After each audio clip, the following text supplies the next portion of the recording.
Are we live? I hope so.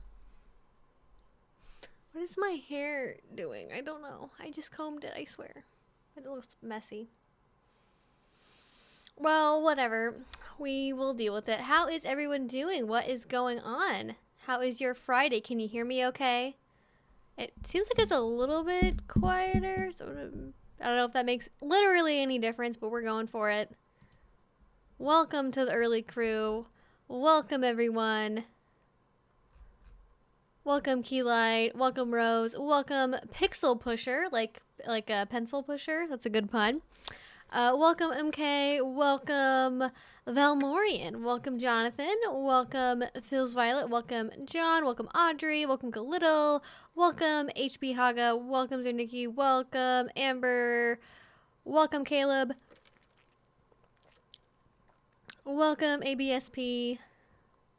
Welcome, Cassandra. First time ever joining the stream. So excited. Well, I'm glad you could be here. I'm trying to be better about reminding people when the streams are, because I'm realizing that people do not necessarily know when the streams are, and so I'm trying to be better about reminding people when they happen, because people are like, oh my gosh, I didn't know you streamed, and it's like, I've been streaming at 6 o'clock on Fridays for years, and here you go. This is a live stream experience. Welcome to it. I hope you have a good time. I'm on time for once. I mean, the only one that has to be on time here is me, you know? Speaking of that, actually, let me pop over on Twitter and let people know the stream is live. Da-da-da. How is everyone's Friday? What's been going on? It is sunny weather here today, which I am excited about. Oh no, Ezra Miller's trending on Twitter. That can't be good. In body camera footage obtained by TMZ, the Flash actor Ezra Miller can be heard saying, I film myself when I get assaulted for NFT crypto art while being arrested in Hawaii. Well, that's a very normal thing to be trending on Twitter. I mean, literally, it is a normal thing to be trending on Twitter compared to most other things that end up being trending. Okay, thanks for the update there, Twitter. So glad I stopped by to post a link. You never know what's gonna end up on the website. That's for sure. That's for sure.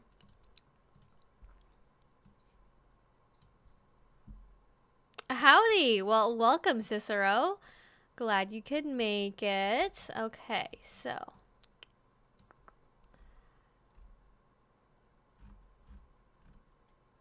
it's actually Saturday here.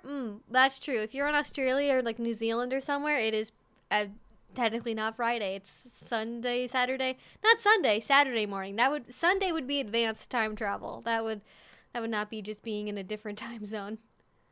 Oh, you got sunburn last week? I'm so sorry. Sunburn is the worst, especially if you're really like fair skin. I feel like it just like happens so easily.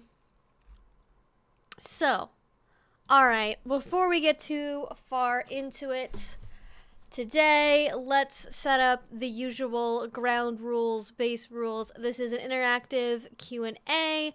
We can talk about what I have in the title. We can talk about whatever you guys want. It could be about videos I did early this week, kind of following up on topics about like public kink stuff, latex, switches, permanent jewelry, because that was very much a theme of this week. And I got very different responses from like, I had a lot of people that were like, oh, I'm totally with you on the chastity pledge thing. That's the first thing I also thought of. And then a lot of people that didn't grow up around that part of the country were like, what are you talking about? And I'm like, aren't you so lucky to have no idea about any of that? I don't know if I like wearing a long sleeve shirt right now. I thought I might be too cold, but I'm actually, I don't know. I might want to change shirts actually. I'm gonna think about it. I may do a wardrobe change at some point if these long, because it's like it's on the edge of like it's spring weather and it's like too cold to just wear a t-shirt, but not like, I don't know. It's just picking the right outfit during the spring is the hardest part for me, at least. All right, so this is an interactive Q&A. So again, you guys get to ask whatever questions that you want to. It is 18 plus only though, so if you're not at least 18, please do not be here. That is for my safety, your safety, everyone's safety, the microphone's safety as well, just to make sure that we're not accidentally facilitating any interactions in regards to BDSM and poly and other things with minors and adults happening in the same space. We don't want that to happen. So when you do turn 18, you are welcome to come back. If it's the day you turn 18, awesome. Thanks for spending your birthday with me for a little bit. But I want to keep this as an adult-oriented, adult-focused place. So just keep that in mind, please. Also, we do have some rules down below. And the main ones would be no spam. Do not ask for medical advice. I don't give medical or mental health advice because I am not qualified to do those things. And in general, just be nice to each other. Don't spam the chat, and we'll have a fun time.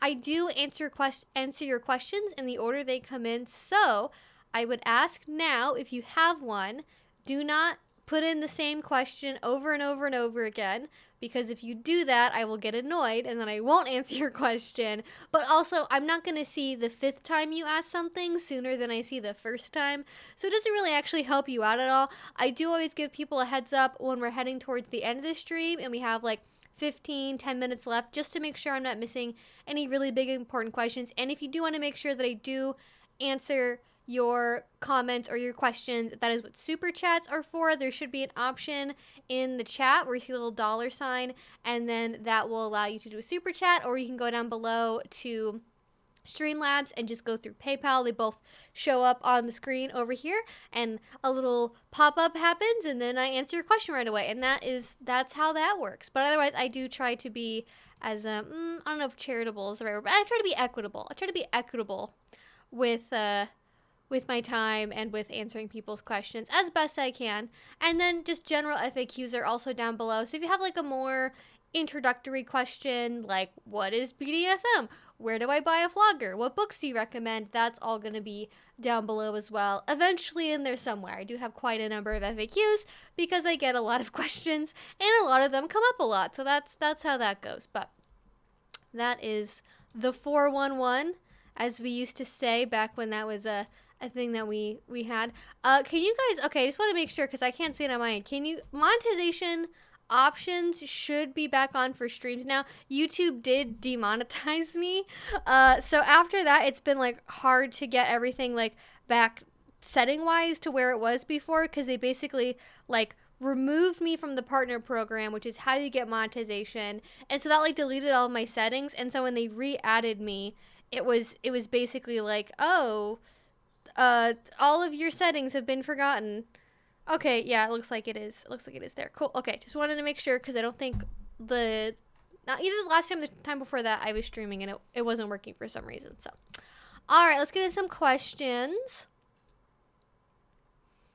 I am familiar with Vampire the Masquerade. I have not actually done a tabletop game of that, but I have played the PC game that was supposed to have a sequel a while ago, and it still hasn't happened yet, so.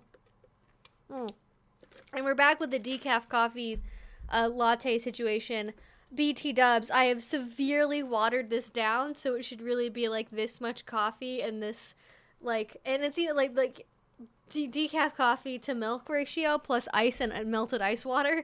So hopefully it shouldn't be too zany, but it was just nice weather, and I thought Friday again. Why not? It was fun last time. Let's try it another time. Ooh, if I'm lucky, I'm just here for a moment. Maybe I will go to a BDSM party. Well, I hope that you're able to go, Vera. That is very fun and exciting. I would definitely love to go to a BDSM party on a Friday night, or I guess on a Saturday morning if I had the option to, but for some reason, Friday night parties are not a thing here. So I get to spend my Friday nights with y'all.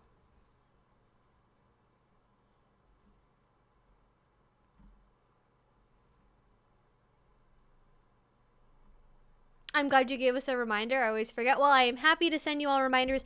If you want to make sure to get more reminders, theoretically, if YouTube works the way it's supposed to, if you go to like where it's like my channel and it's like my picture and my name, and then it says like subscribe and there's like a little bell icon, if you type on that bell icon and turn it on and have it turned on to all notifications, it should send you some combination of email reminder and push notifications on your phone for when I post new content, and that also includes live streams. It doesn't always work is the problem, but it should theoretically work is the thing.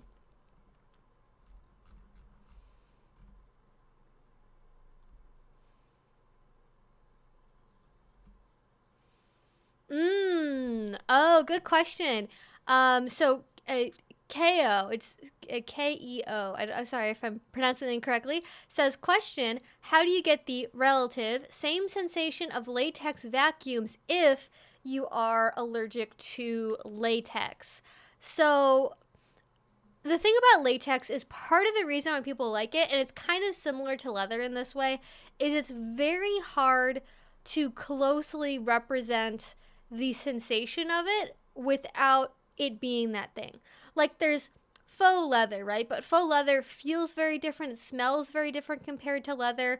And with latex, there's PVC, but PVC is sewn and latex is usually glued. You can sew latex, but it looks, in my opinion, tacky and bad. And there's only like one company, that actually does sewn latex garments. But like latex is like part of it is like the allure of it is like the smell and like part of that sensory experience. For people that are allergic to latex, and I'm going to look this up while I'm talking about it because I don't want to get this wrong. There is a chlorinated latex, which I have not personally used it before, but I have heard of it. That's how you spell chlorinated. Yes. Okay, I spelled chlorinated correctly. Chlorination is a treatment for your special latex garments. It's the process that gives latex gear a slippery silicone-like feel, making dressing a breeze.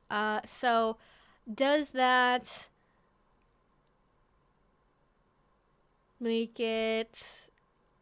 My understanding is chlorination helped with the allergic reaction part of stuff, but let me see what it says here.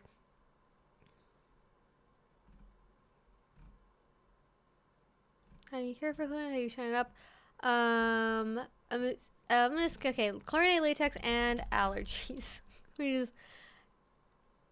Under certain conditions, chlorinated, this is from Simon O. Latex Clothing. This is what it says. For allergy sufferers. I think this is a German website if I had to guess by the design, but listen, the Germans love latex. I'll just say that. Germans in the UK, they love it over there. Under certain circumstances, chlorinated latex is suitable for allergy sufferers. The latex clothing needs to be left in a bucket full of water 24 hours prior to the chlorination process. The latex must be immersed completely. Afterwards, the latex needs to be rinsed in fresh water. This procedure reduces the content of the allergenic protein. The following chlorination causes an almost complete deterioration of the allergenic protein.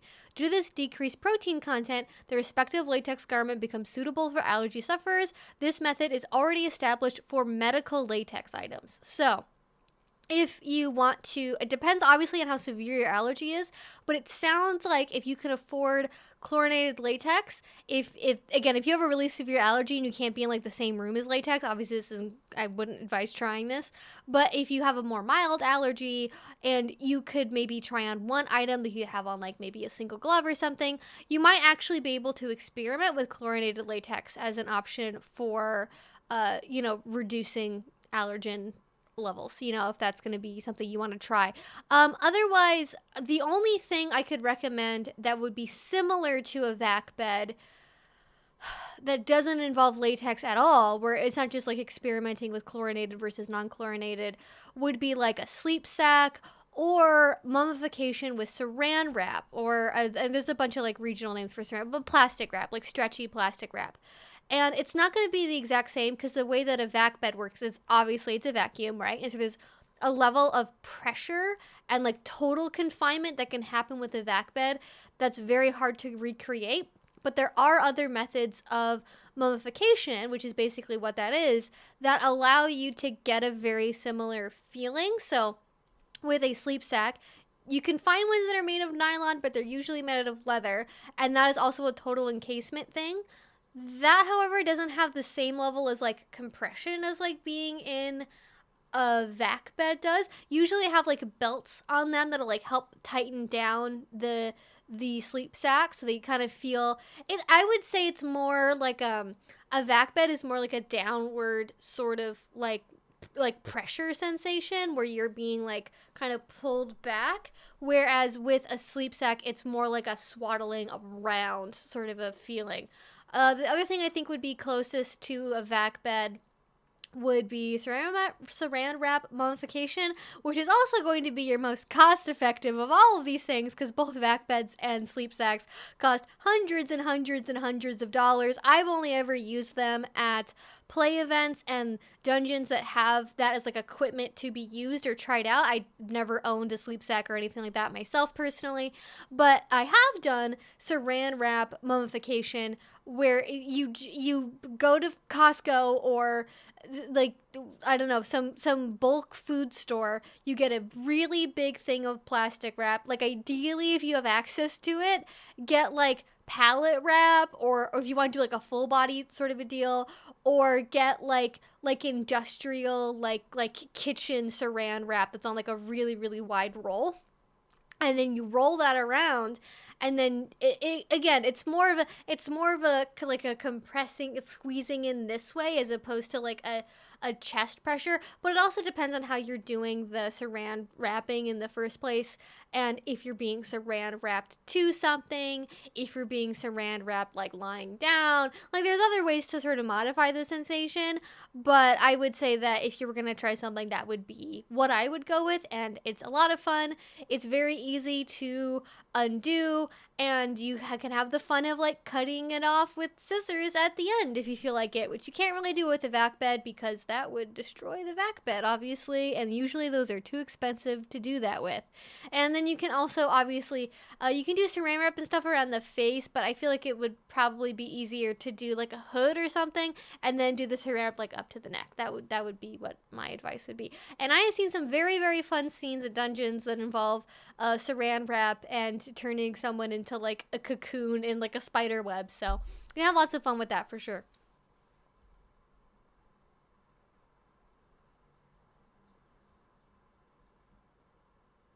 Oh, there are non-latex rubber and plastic type vac beds. I have never seen a non-latex vac bed. My understanding is that rubber is synonymous with latex, so I wouldn't recommend that to somebody with a latex allergy. Also, there is cross allergen effects between avocados and rubber slash latex. So if you are allergic to one of those things, and like if you know you're allergic to avocados but you've never like tried something with latex, keep that in mind. There may be like a cross allergenic effect with that. But plastic type vac beds I've never seen before. I'm not saying they don't exist. I'm kind of curious though. If I Google that, I'm sure it's gonna show me lots of porn, because that's what happens when you look up anything BDSM related.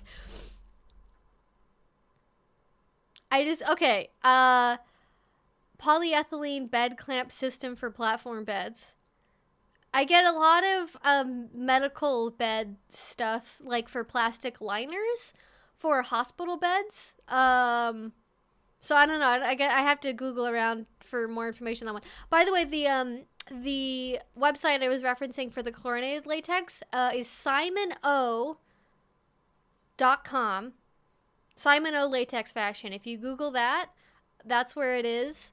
I've never bought anything from them before, but they have a very thorough page on the chlorination of latex. So if that is of interest to you, they have a lot of information about it. If that's, if you like the science or the chemistry behind it or something. A PVC, I would say, is looks-wise sometimes a substitute for latex, but it doesn't have the skin feel of latex, and it doesn't have the smell of latex. And so if you just want the aesthetic effect of latex, that's one thing. But if you want like the sensory, like fetish experience of latex, like PVC is sort of its own separate thing. Because I don't think most people that are like latex fetishists, and I've known several of them, would consider PVC not PvP, we're not in a video game, would consider PVC to be a direct substitute. Oh, I'm so sorry, Jonathan. We had to put our dog to sleep. That's so sad. I'm so sorry, Jonathan. That is... I know that one day Bandit is not going to be with me anymore. She's going to be in the big doghouse in the sky, and I'm not mentally prepared for that to happen at any point in the near future. But I know when that happens, eventually I'm going to be a complete wreck for like 2 months, and you guys should not expect me to post any videos or do anything for like at least 8 weeks. I'm going to guess. But yeah, that is just awful, and I hope that you were able to be there for your dog, and then you got to like say goodbye, and I hope that despite how awful it was, you at least got to have a little bit of control in that experience, and you got to have a little bit of maybe how you would have wanted it to go ideally, which is still shitty, but at least a little bit of something the way that you wanted it to be. Who knew we'd have a quick change magic act with tonight's stream? Well, it hasn't happened yet, but my closet is literally right there, so if I wanted to turn off my camera for a second and just say, no more long sleeve shirt, it would take that much effort. So now you know. Yeah, go ahead, Joss. Not like Joss Whedon. Josh. If you would like to ask a question, Josh, feel free to. I answer all questions as long as they are within the guidelines.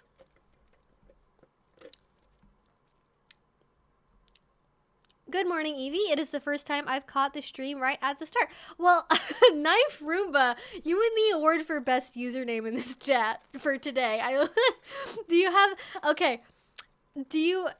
this based on a meme? Because I've always thought it was funny, like the idea of like taping knives to the top of a Roomba. Is there a story behind that? Or is it just like because a Knife Roomba would be funny? Either way, I love it. It's great. Question, do you think BDSM is more accepted by the LGBTQ community? Sorry, I sent the first one by mistake. Yeah, no worries. How much of a history lesson do you want with this question? Because I could give you a short answer, or I could give you a really long answer, but people that know my channel know that I can't give a short answer. So I'm going to give a long one, and just cut me off if I go too far. But the answer is that in America, I can't speak to the history of other countries, and somewhat Canada as well, because a lot of shared history between Canadian and American BDSM scenes, although Canada is a little bit more European and UK influence than we are here in America. But what we would call today the BDSM community, the terms that it uses, the form that it takes, the types of events that we have, titles and dungeons, like a lot of that was really pioneered by gay men in their leather culture scene, which is like a subset of BDSM. So like, gay men came home from war during World War II, got rejected by their families, couldn't go home, got left at the ports of call, when the ships came in, and they formed communities in like San Francisco, New York, Miami, etc. that were focused around like gay men being with other gay men that had this shared experience of war and a military background.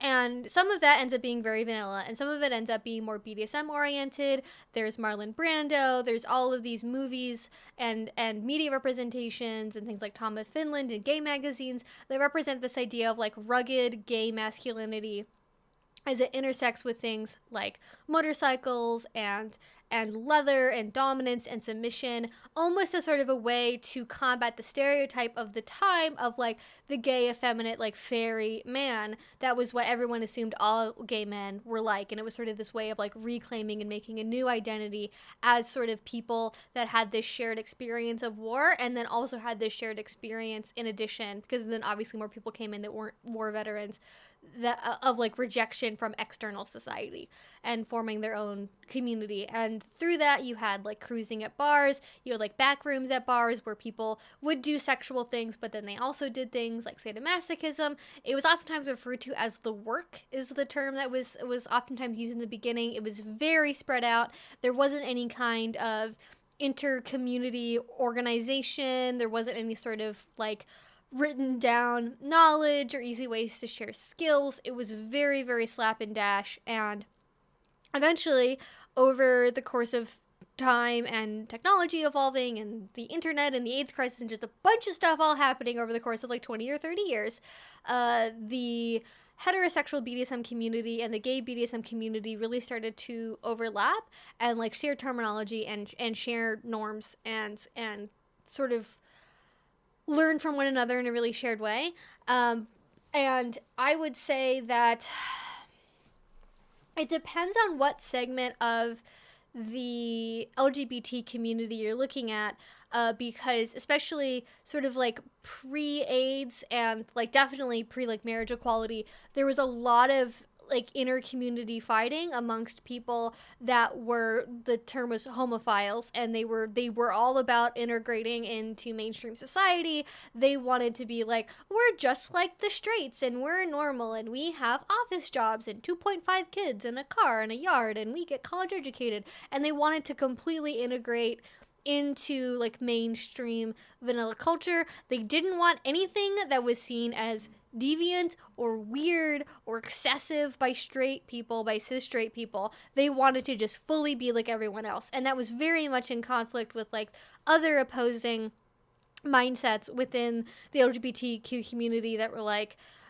okay, well, like, we don't actually want to like fully integrate with vanilla society or straight society. Like, we want to be able to do our own things and have our own chosen families and have our own like chosen way of living that's not constrained by what heterosexual monogamous vanilla society says our families and says our connections should look like. And so there was always this tension between like sort of the like, we need to have mainstream acceptance, and that in order to do that, don't do anything too weird.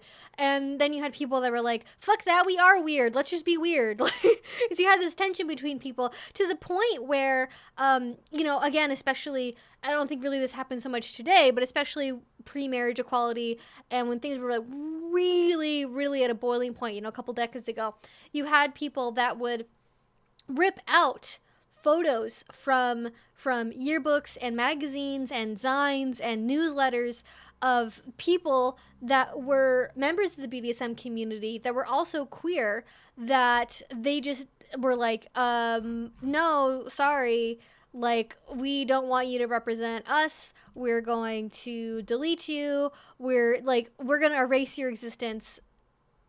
We're going to just pretend that you never happened, basically. And I would kind of say a lot of that has gotten resolved. Like, there is still that tension, like, in the way that people talk about, like, how we should have pride flags. Or not pride flags, pride parades. Sorry, excuse me, I'm trying to do two things at once right now. There is a tension that still is there over like what pride parades should be and how we should organize them, and are they like for families and finger painting and funnel cakes and fun community events and cake walks, or is it still like a fuck the police, like riots, like being out and being proud no matter what that looks like, and having unabashed celebration of sexuality? Or now is it more because we've won like marriage equality, can we like chill out and have like a fun family like brunch party on a Saturday? Like, what is it that we want to do with our community spaces? So I would say that BDSM is more widely accepted in queer culture than it is in like mainstream culture, but that shouldn't necessarily mean that like all queer people think that like BDSM is good, because there are a lot of queer people and queer organizations that are very anti-BDSM and think that it's really bad, especially in the lesbian community, more so than amongst like gay men. There are like really long running, sorry, turn this into a whole history rant. Are you guys like happy you're here for this live stream? Is this what you all want from me, to just like activate my history rant brain? But in the lesbian community, because there was this thing called the sex wars that happened, which we're apparently doing 2.0 of right now, because history is always a cycle. There was this thing called the sex wars, which was this massive tension between different lesbian groups of thinkers about like sexuality and like rape fantasies and BDSM and like all that stuff in general, and like this idea of like political lesbianism and like choosing to be a lesbian to like fuck the patriarchy versus like lesbianism as this like innate trait that's like who you are and who you love and is something that's really changeable or choosable. And eventually what came out of that is you had this like tension between like we shouldn't participate in BDSM because even if it's two women doing it, it's replicating this like internalized misogyny of like causing pain to women and controlling women being a good thing. And so in order to be like good lesbians, we shouldn't be hurting other women because that's just recreating the violence that men do to us in like everyday patriarchal society.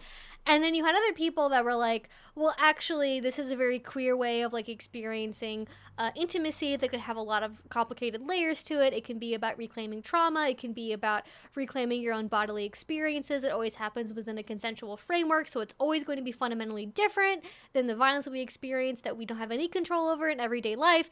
And this is just lots of yelling and academic papers and screaming and everyone calling each other terrible names for like 20 years.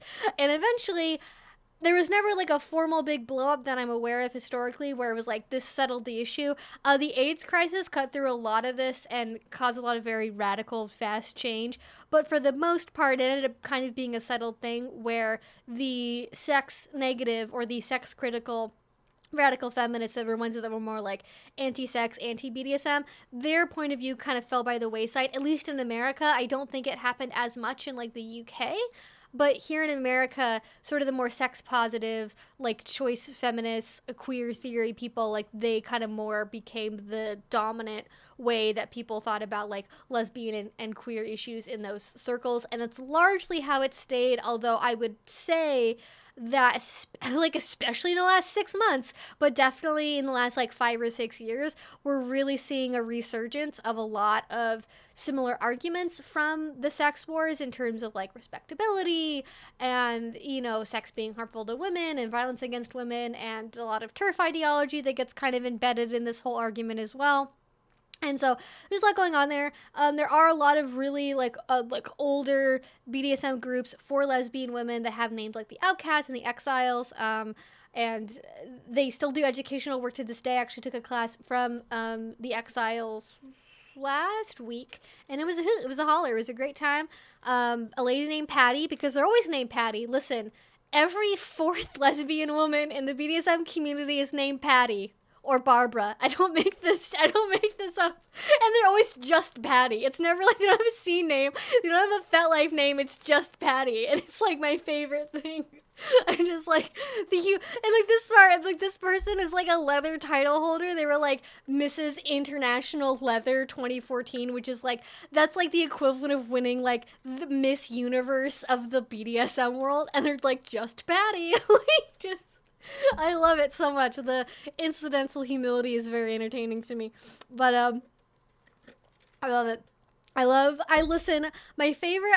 being around leather culture, but my favorite segment of it is like I love being in like lesbian leather spaces are like my favorite. And I'm asexual, so I make a video about this.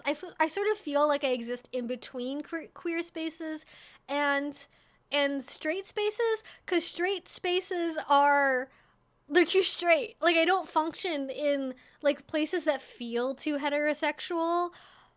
Don't make sense to me because they usually are like they have different focuses than what I want. But I also don't feel like queer enough to be in like queer spaces. So like, and I do not consider myself, like I don't think straight is a label I would use for myself, even though the relationships that you guys know of publicly are with men. But you know, I don't worry about it too much, I guess, because the only thing that matters is my own opinion, ultimately. But anyways, that's sort of my history lesson about LGBT and BDSM acceptance. It always goes back and forth. I feel like there's this pendulum swing that happens every year where like a really good portion of the queer community is like, no BDSM, no kink in public, it's dirty, it's disgusting, it's sexual, we can't expose the children to this. And it's like, okay, so the thing that you're worried about is a man wearing a leather vest to a pride parade that is the leather vest that his lover, who passed away from the AIDS crisis, wore 30 years ago. That's the problem you have, and not all of the insane people currently in power that want to legislate us out of existence. you want to fight about that and not fight about this other thing that like legislatively affects our ability to live. Cool. I love where our priorities are. Like, listen, I am not telling anyone how they should have their pride parades. I'm not, like, whatever level of organizing you feel comfortable with. I don't even necessarily, depending on how COVID goes for the next couple months. Not even next couple months, it's already May, Jesus. Like, depending on how the next couple of weeks of COVID go, I might not do any pride events this year again because, like, the COVID cases are really bad and the numbers aren't really reflecting that. And, like, it's just, I don't want to tell you what to do, but I feel like this year, of any year that we've had in the last, like, decade, I really, really think that we need to focus on, like standing up for marginalized communities' rights to exist and be seen and not be criminalized, as opposed to having a fun family block party. I think we can have the family block party. I don't think it should be the only thing or the primary thing that we're putting the most money into, because usually those sorts of events that are the cutesy block party, funnel cakes, chalk drawings on the sidewalk of rainbows like type events, those tend to benefit affluent, white, cis, gay, and lesbians more so than any other demographic. Like, the most straight of the queer community, like, enjoys that and benefits from that because they're like, oh, we've got our acceptance. We're fine now. We have marriage equality. Let's just have fun with our family. Meanwhile, there's a lot of people that still fall under the queer umbrella that live, like, very radical lives that are not accepted by mainstream society, and, like, having a congratulatory pat on the back, like, you know, pancake breakfast is maybe not the mood I'm in for, like, 2022 as a pride parade. Maybe we shouldn't be like, everything's fine. Everything's good. No problems. We're not under existential threat at all right now. Plus, you know, at the same time, a lot of the issues with, like, modern pride parades, I think, kind of come in from corporate interference in pride parades and influence over what happens at pride parades, and I really don't love that. I know we gotta get money from somewhere, but does it really have to be from Raytheon? That's my question. Anyways, oh my gosh, I'm so sorry for how long was that. Can somebody put a timer on how long that rant? I feel like I just could have recorded that as a video. Like, it's so funny to me because when I make videos, I have to cut stuff out. I have to edit a lot. And I feel like when I answer questions on live streams, I just just put it out there, full speed, full rant mode, because I wouldn't feel comfortable saying that stuff I just said in, like, a YouTube video permanently for all of time. I'd be like, well, maybe I should think a little bit more about people who like pancake breakfasts at pride parades before I put that in a video. But, you know, yeah.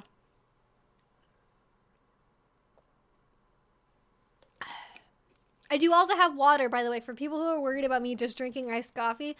You'll notice I've had a sip of this, and I do also have water. So don't worry, I'm not gonna caffeinate my brain and do nothing else. I did say Raytheon. I do want to see a stitched leather-wrapped missile, though. I mean, if you go to Mr. S Leather, I'm sure they have something like that for you if that's up your alley. All right. Get back to some other questions. I should answer more than one question during this live stream. What do you guys think? I can rant about that forever. I have to remember that I've pre-filmed a lot of videos, and I know that I'm already getting into my videos for June at this point, so I do need to sit down and film a video where I talk about my experience as, like, the spectrum person and, like, feeling where I fit in queer events and straight stuff and pride parades and all of that, because that's, like, a needed discussion, I think, especially for this year.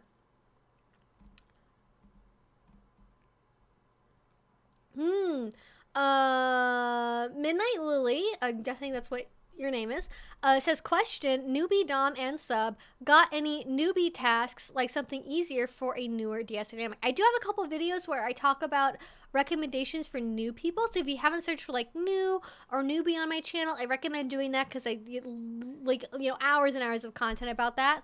I always recommend looking at what it is that you both want to do within BDSM. Like, really examine, okay, what are our core interests in doing BDSM. Aw, thank you, Trixie. 16-minute rant. That could have literally been a YouTube video. That would have been a good moderately sized YouTube video. Thank you. So, it depends on what it is that you both want to get out of doing kink, really, at the end of the day. Because for some people, they're going to be really service-oriented, and so having a service task that's based around that is going to be the most helpful and the most enjoyable for both of you. That would be, taking somebody's shoes off, running them a hot bath, doing household chores, giving them a foot massage.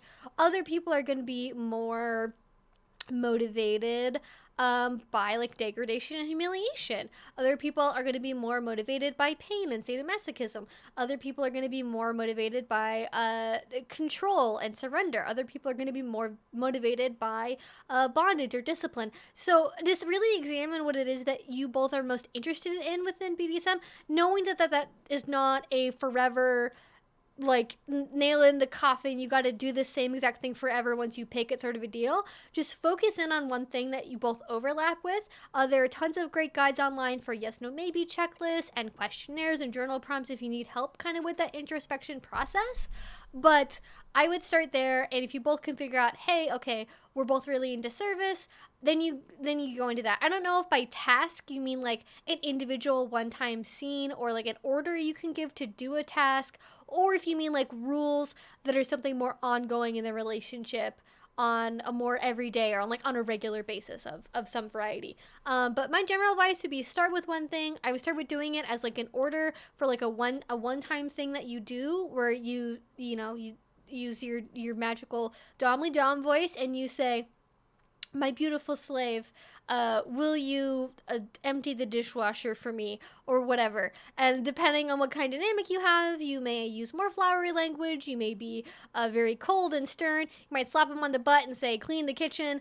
I don't know what your dynamic is. Totally depends on you as individuals, but just find an individual thing you can try for a one-time scene, and then if you like that, you can move it into having it be a more regular expectation of the relationship once you figured out if you both actually like it or not. And I have a video coming out kind of soon where I talk about this, because a lot of people, I think before they start doing DS, they think they're gonna like the control part more than they actually do. By which I mean, a lot of people have sexual fantasies or just fantasies in general where they imagine having no control at all and they're being ordered around and bossed around and they have no say in anything that's happening.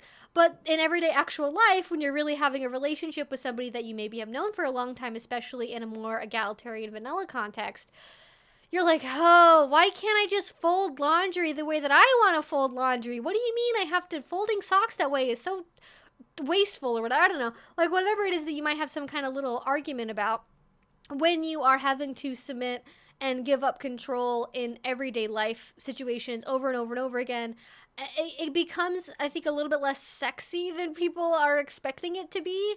And so you also have to leave room for that reality of, like, the fantasies and the reality are not going to match up with each other. And you also have, like, need to test things out slowly so you can find where that, equilibrium point is for you, if that makes sense.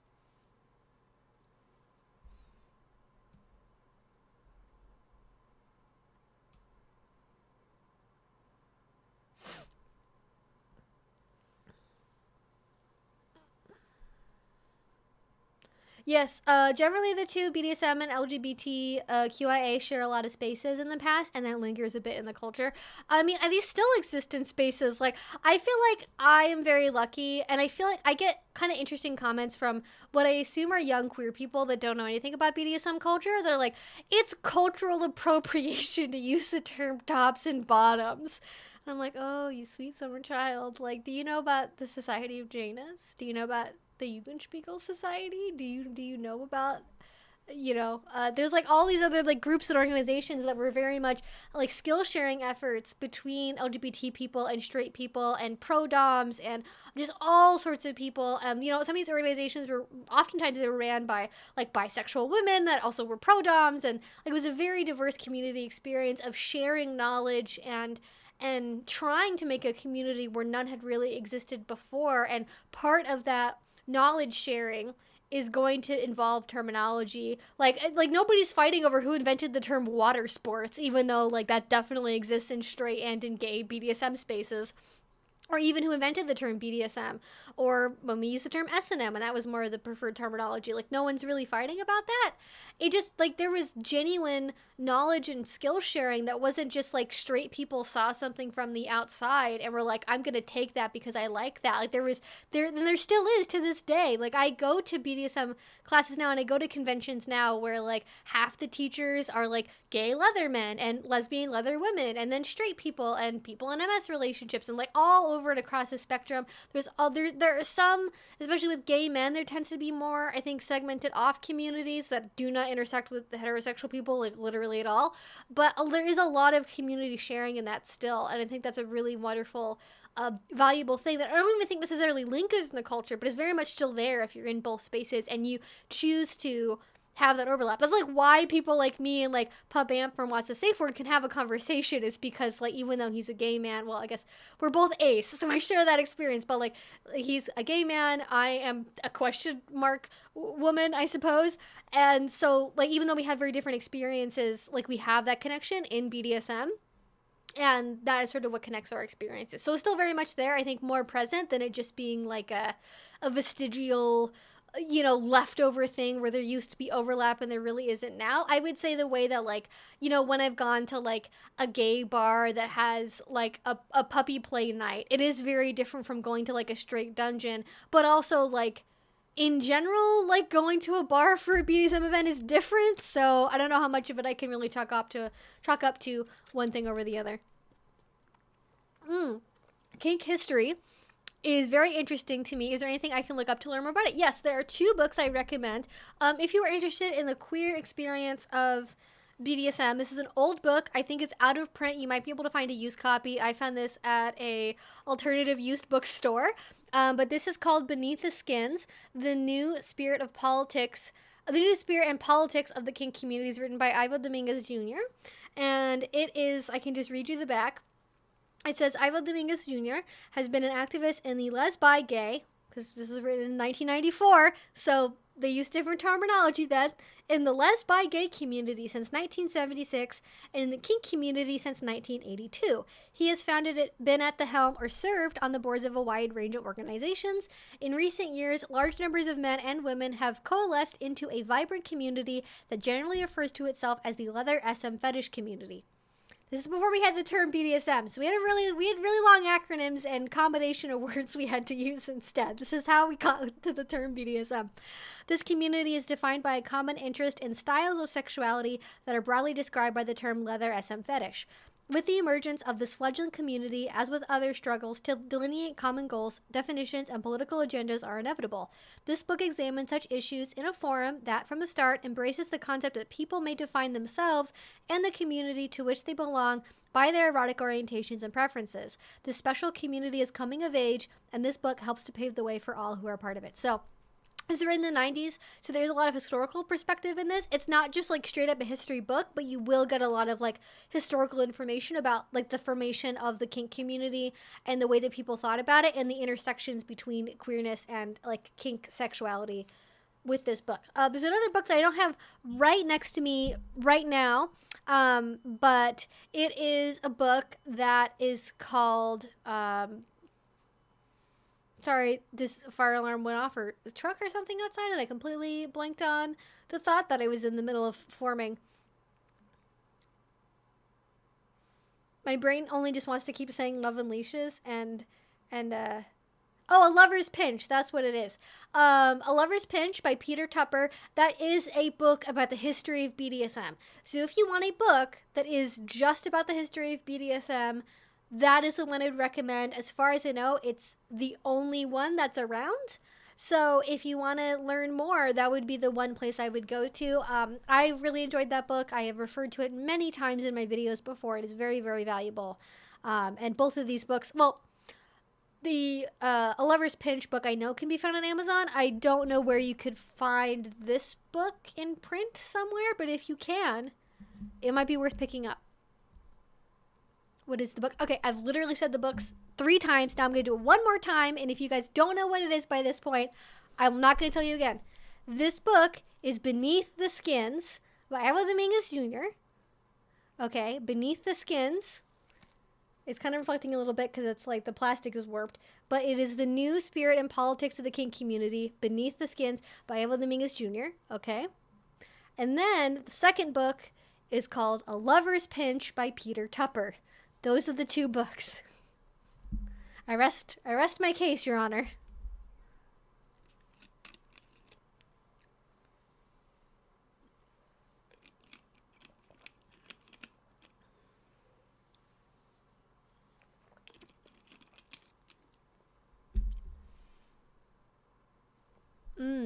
Hi Evie, can't thank you enough for all you do as a kink educator.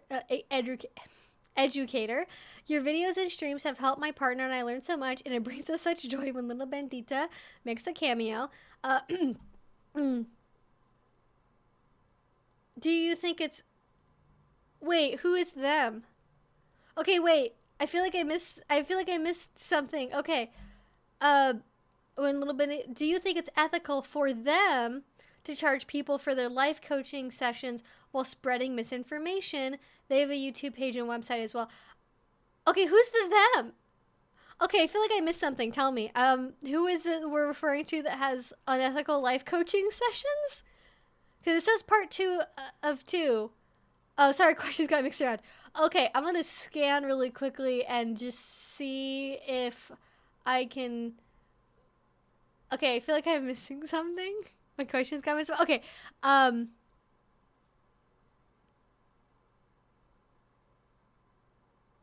the books are Beneath the Skins, Evel Dominguez Jr., and A Lover's Pinch by Peter Tupper. Okay, I just gotta have to fucking pin this comment. Okay. This is why I hate giving recommendations in chat because, or like over live streams, because inevitably I get 30 people that didn't hear what I just said, and then I have to say it 10 times. And it completely slows down the chat. Okay.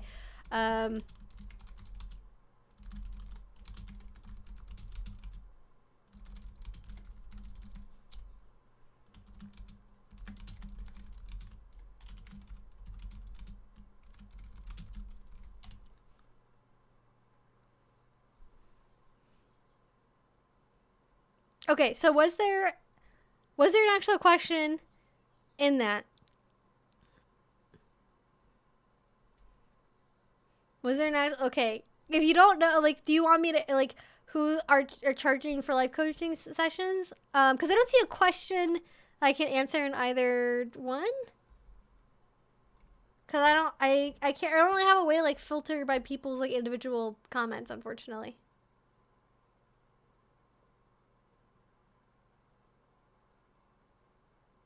Okay, here's part 1. Thank you. I will happily answer your question.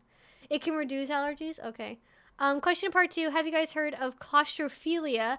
Any suggestions on self-play? Thanks, look into PVC vax. I feel like I kind of answered this already. I haven't heard that particular term before, but I can infer what it means. So if that is something that you're into, I definitely would look into things like sleep sacks, vet wrap, saran wrap, things of that nature. Make sure you have safety shears on hand. I really don't recommend doing any kind of bondage alone, especially when you're doing things that are really like total body and very immobilizing. I recommend doing that in public spaces or around friends or at a spotter or something. But you can totally do stuff like that. Rope bondage as well, cuffs, all kinds of things. Even just going to a store and getting, going to Buffalo Exchange or Goodwill or whatever and just getting a bunch of old belts. You can also do like some pretty good, like kind of encompassing like all like full body bondage if you have like, 8 or 10 belts that are around your size. That can also be a pretty good and cheaper way of doing things like that. And also, you don't have to buy new leather. You can just use vintage. I mean, books are in my FAQ is the thing. I don't think I have this one in the FAQ because I just found this one a couple weeks ago. But all my book recommendations are also in my FAQ. No worries about the spam. I would much rather you get to answer your full question. Don't worry. I will not. The only thing that counts as spam is somebody asking the same question 10 times in a row or literally a spam bot. Yes, of course. If you're buying used leather from like 1975, I think that counts as it being vintage. I'm considering a career in sex, preferably fetish education. I used to work at a local BDSM fetish shop, and I loved every second of it. How do you get started? Do you have any advice? I mean, it really depends on what you want to do with that.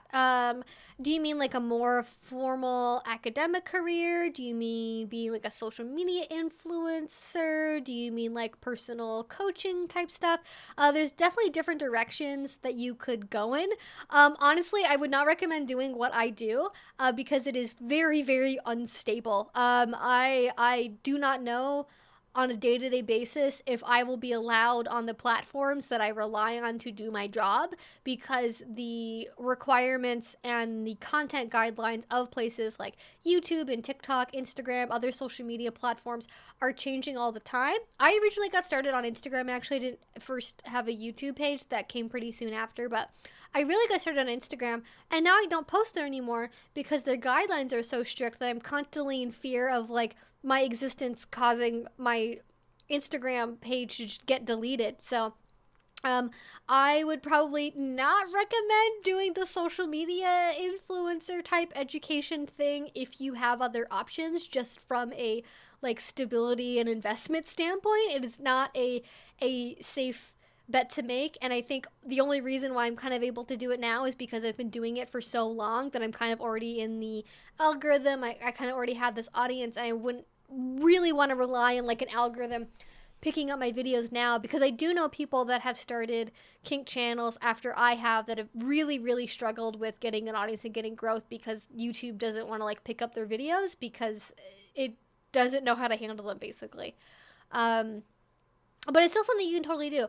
The problem is like if you're doing education within the kink community itself, a lot of it tends to be volunteer based. And so it's not something you can really have a full time job with. I mean, there's like Raven Caldera and like Lee Harrington, but there's like 4 people that can make a livelihood just teaching classes and writing books, and that would be like Melena Williams and Lee Harrington and Midori and Raven Caldera, and those are the only people that can do it as far as I'm aware. And they write a lot of books and they teach a lot of classes, and they've been doing it for a very, very long time at this point. So I would maybe not have it start out as like this is going to be my full-time job. I would start it as like a hobby and see how you like it first. I mean, I know you have the background of working in a local fetish shop, but like if you want to volunteer to teach classes in person, like a local organization, you can do virtual classes through FetLife and just advertise through FetLife. You can you can just volunteer in a local community. There are other ways you can get started doing this, where it's like, you haven't put all your eggs in the basket of like, this is how I'm going to make my money to pay for my rent at the end of the month before you really know if it's feasible or not. But how I got started is I got started on Instagram, and I was just like a person that was making like, content, basically. And I didn't really have any plans of like being an educator or an influencer or doing anything related to that. It just sort of happened because the community spaces I was in, which was like, younger women that were into pet play and things like that, they didn't have access to the education that I did. They didn't go to classes, they didn't read books, they didn't know how to find books, they just didn't have access to any of that stuff. So I was kind of like, people were asking me questions and I needed a good way to be able to answer them. So basically that's what I did. And I started making YouTube videos. I did like gear reviews. It was literally just a hobby. Like the first like 2 years, I think 2 or 3 years I made videos, I did it entirely just as a hobby. I was either in university or I had like a full-time office job, and so it's only been like relatively recently I've even been able to do this as a job after years of like establishing myself and making content and kind of doing that transition from being on Instagram, having it be kind of a hobby to help people answer basic questions, and then what are you doing, little girl? Are you okay? Oh no, you're just licking your foot. You're fine. Okay. Dog doing self pedicure, I suppose. Anyways, I mean, that's basically what happened. Is I just, I went from Instagram as a hobby and then doing YouTube as a hobby, and then eventually ended up being a job. But it took a really long time to get there. So I wouldn't necessarily be like, I'm going to quit my job and then do this instead. But I'm not really sure what like the best entry point for that could possibly be. I mean, I would like TikTok is obviously I think the kind of new hot up and coming social media, so that'd probably be where I would start. But TikTok is so censored that like I don't even know how you could do it. I don't even know like how you could talk about BDSM on there without getting like censored and getting your account deleted automatically, which is why I'm not on there. I just don't want to go through the effort of making stuff and then having it probably be deleted.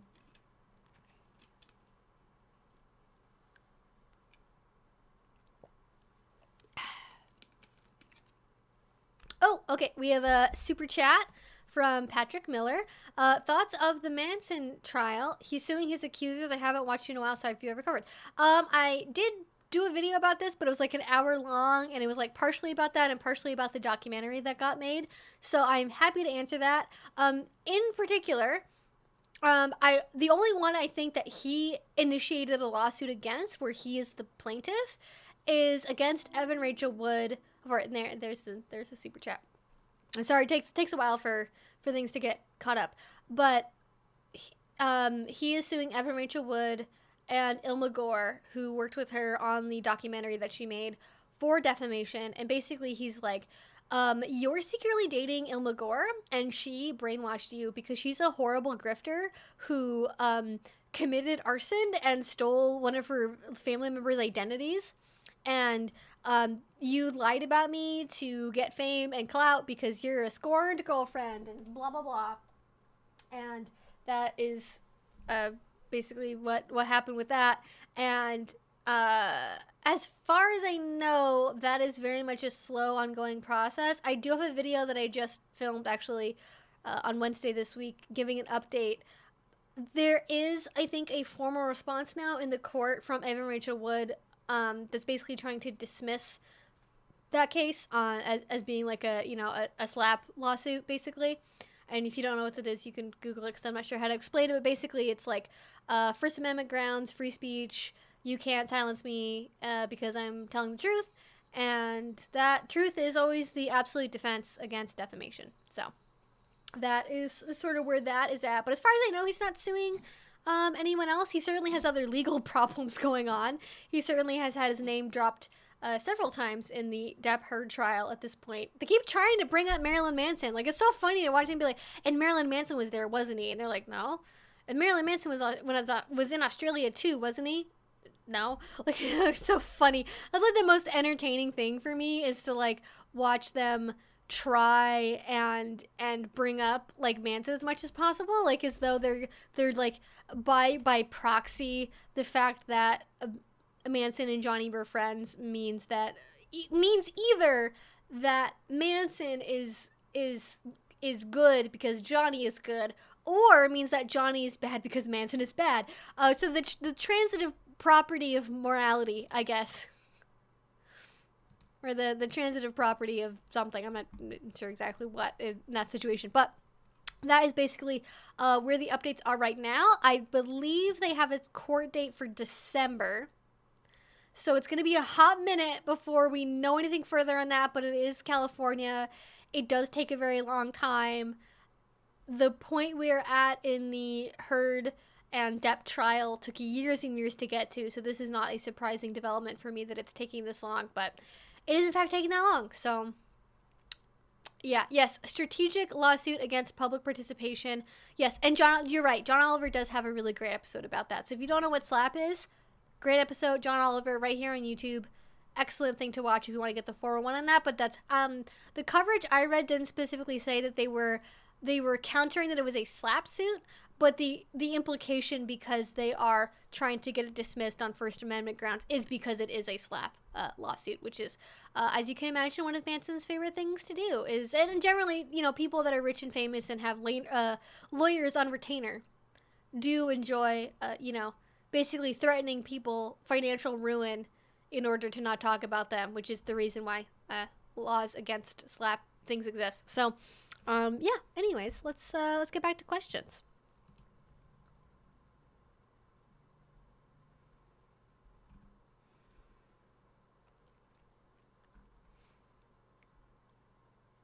Okay, I'm gonna see if I can find the one from MK that I couldn't so just scroll down. I think you know how many chat messages I get. I don't know. I only ever saw the one. Okay.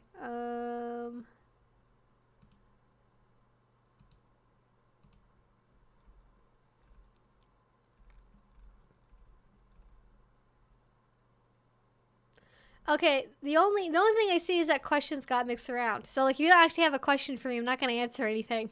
I'm very confused right now.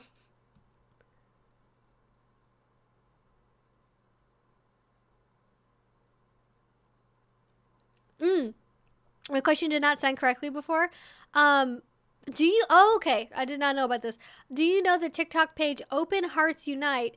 If so, what are your thoughts on their content as an ex-dominatrix turned BDSM survivor life coach? That is a combination of things I've not heard of before. Do you think it's ethical for them to charge people for their life coaching sessions while spreading misinformation?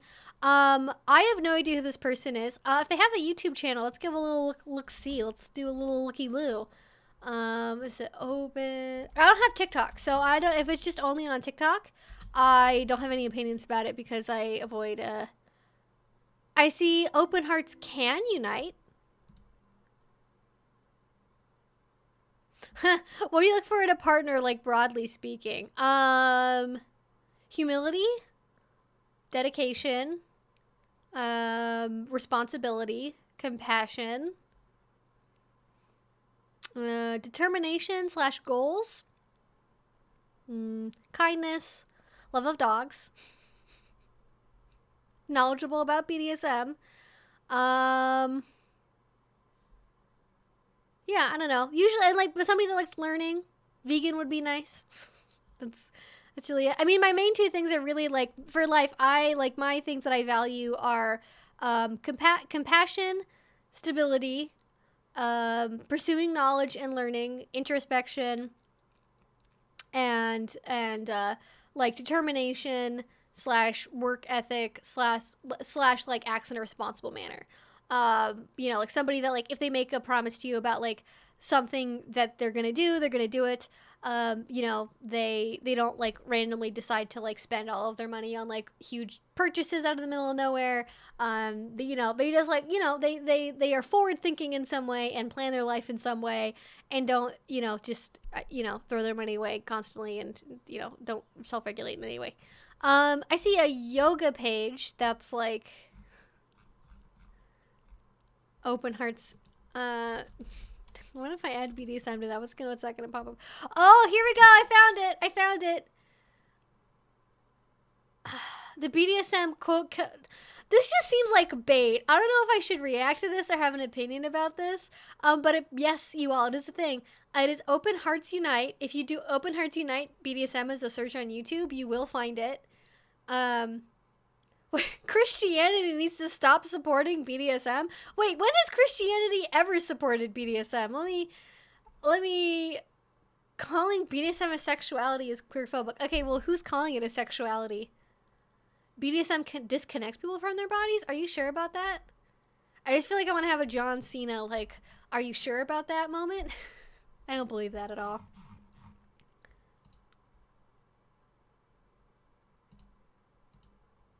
God damn it, YouTube. Get your fucking...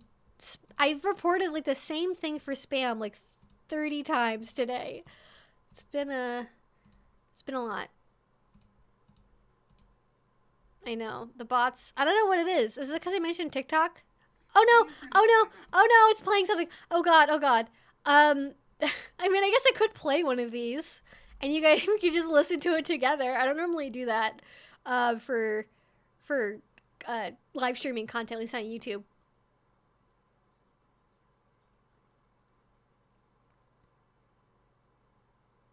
That sounds completely normal and not at all hackneyed. I mean, okay, they only have like 200 subscribers, so I feel like I can't really be too hard on this person. Wait, there's no such thing as sub drop. Oh no.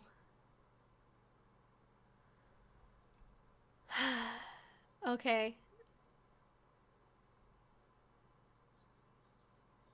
I mean, as far as the question of like, do you like, okay, I think if you are espousing being a life coach, I do have problems with that. In that there are a lot of people, like in terms of channels I've reviewed for like Patreon stuff or whatever, there's a lot of people who make BDSM content on YouTube, they make educational content on YouTube, where the whole point of their content is to funnel you into buying their ebook or to buy their seminars or to buy a coaching session or to whatever, right? It's all a funnel to get the foot in the door to buy a coaching program, which is basically the same thing as like MRAs or red pillars do with their own stuff, where they're like, I'm going to teach you the secret of how to be an alpha male and get any woman you want. And it's the exact same thing, except for it's like helping distressed people with their sexuality who are having usually relational conflict between their partner. Either their partner really wants BDSM and they don't, or they really want a DS relationship but their partner doesn't want to be a dom or whatever else. And it's just taking advantage, essentially, of distressed people that need help, but none of these people that are offering life coaching services are usually they're if they're licensed, they have some kind of certification from some online organization that requires like a 2-hour long test or something, and that's how you get a certification for it. They're not actually like formally educated in sexology or psychology or anything that would in any way give them formal qualifications of like being a mental health professional, even though they sometimes try to take on the same role as a mental health professional. And that's what I have problems with. Is it's like they're offering couples therapy without being a couples therapist trained in like family therapy or like the Gottman method or actual anything related to that in an academic or actual licensure capacity, where they would be beholden to somebody that is a higher force for actually doing a good job at what they're doing. And I think especially when it's preying on people, it looks like this is about people that have had bad BDSM experiences. I imagine a lot of younger people that got and I would point out, to be fair, there are different states where the term coaching is not a protected term. So like, for example, in Oregon, you can be a life coach, you can be a coach, like a personal coach, without having to have a particular license behind that. So it totally depends on where you live. You'd have to look up the regulations for where you are to know that. But it's not always like obliquely a lie or like misusing a term that's a protected term, though it can be. So it really depends on that front. But it seems like this kind of content is like a funnel for people that had bad BDSM experiences. I imagine usually younger people, maybe even teenagers, 17, 18, 19, 20, that had like, oh, I had this boyfriend who told me he was a dom, and then he choked me to the point of passing out during sex, and then he left me. And it's like, well, that's not like a typical BDSM experience. That's just like somebody that's using the excuse of kink to abuse people without actually knowing what our norms and values are. And so that's what bothers me, is like when you have bad actors that get used as representation of like, well, this is actually what all people who do BDSM is like, and BDSM is therefore bad. So yeah, I don't know. It's just, but again, they only have like a couple hundred subscribers, so I'm not like, this isn't like a crisis yet, but I don't know how popular they are on TikTok, but I'm kind of honestly surprised this hasn't happened sooner. Okay, I am dying of curiosity. I have to listen. What? Free from BDSM, keep the fashion, leave the abuse. Okay, how about don't appropriate our culture, and then you can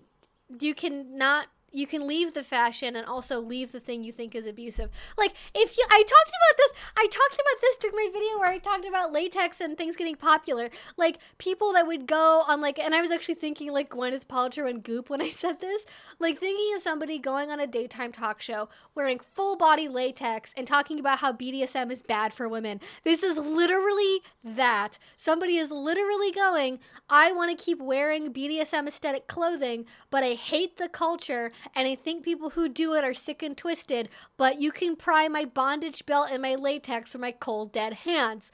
Like, no, actually, if you don't like BDSM, you probably shouldn't visually associate yourself with BDSM activities. Like,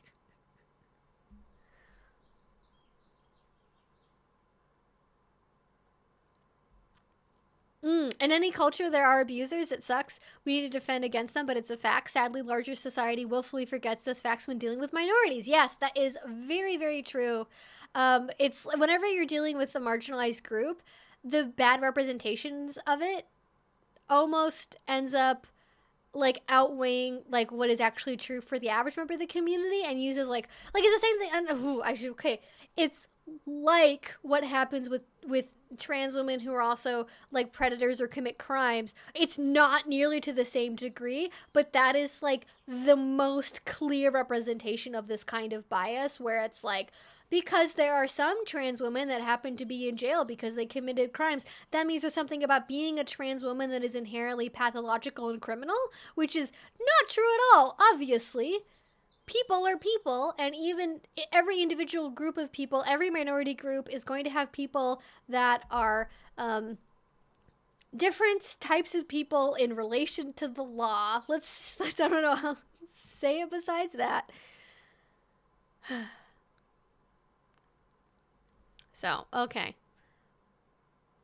Listen, I don't trust people anymore that say they have extensive experiences as pro-doms, because the one thing that I've learned watching dozens of pro-doms on YouTube is like they all have, I talked about this on Patreon the other day, they all have this story, and sorry, if you're a pro-dom, you're listening to this, hashtag not all pro-doms, but there's a trend. There's a trend of the pro-doms who self-promote, going on news programs and doing documentaries and doing day in the life of a pro-dom, blah, blah, blah. Like the people who want like fame and attention for it, there is like this particular path I've noticed of somebody that was not otherwise interested in BDSM, never had a BDSM relationship before, never wanted to be a female dominant, came into some kind of financial hardship, found out through the internet that you could make a ton of money dominating men online or with FinDom or doing in-person domination without including sex. And they were like, great, I'm going to do being a pro-dom because it's going to like make me a lot of money, and I'm not a sex worker. Don't call me a sex worker. Being a sex worker is dirty and bad. And then they're like, oh, well, when I was becoming a pro-dom, there wasn't any education or training around, so now I'm an educator. And it's like, okay, like, so you just literally learned from no one, took hundreds of dollars of people's money without any prior education, experience, or personal interest, and then just wung it with people's safety for like years and years of time before you had adequate experience level, and you're like admitting this and feel good about it. Because depending on when these people came into being pro-doms, there was not no education. I'm very familiar with the educational offerings of places. There's two different dom cons that are literally just focused on education and community access and like the professionalism of being a dominant. Like that, like there are conventions for this, there are books, there are classes, there's FetLife, there's online resources, there's seminars, like there's all kinds of resources if you bother to fucking look for it. It is out there. And a lot of it, especially if you tell somebody that you're getting into sex work or you want to become a pro-dom, it will be free or reduced price. There is no reason that you should be charging $300 a fucking hour to flog someone when you've never taken a class about flogging. Because what happens is these people make their little YouTube videos and they do little documentaries and they talk about BDSM, and without a fucking doubt, in all of these videos, they either tell a story or do something on screen that is a horrible violation of consent, community norms and values, or safety. Like they're like, oh, everything I do is perfectly safe. And then they tell a story about how one time they walked somebody in a leather dog gimp suit during the summer in a park and then tied them to a tree for a few hours while they left to go do some shopping, and they just left them tied to a tree while in a gimp suit in public. And it's like, you just said that everything you do is safe, and then you described exactly how to give somebody heat stroke in a BDSM scene. Like, do you not understand that you don't even have the risk awareness to know that what you did was wrong, and people are paying you to put their bodies at risk? And that's what's happening here. Like, it just drives me nuts. Or it's like they flog somebody in the kidneys as like a demonstration, or they give a class about impact play, and they clearly don't know what they're doing. They don't talk about anatomy. They don't talk about aiming. They don't know like the names of the parts of the toy that they're using, and it's like, why you don't even know what you're doing? Why are you teaching this class? Why did I pay you $20 for this? So like, it's not that I don't ever trust pro doms. It's just whenever I see somebody that says they were a pro dom online now, at this point, I initially take that claim with a great deal of skepticism. And there are lots of online pro doms that I really respect, and people that also do a combination of online and like in-person work that I think are really knowledgeable, that I do have a lot of respect for. But god damn it, there's a lot of people out there that do not know what they are doing in the slightest and have no qualms about taking people's money while they do it.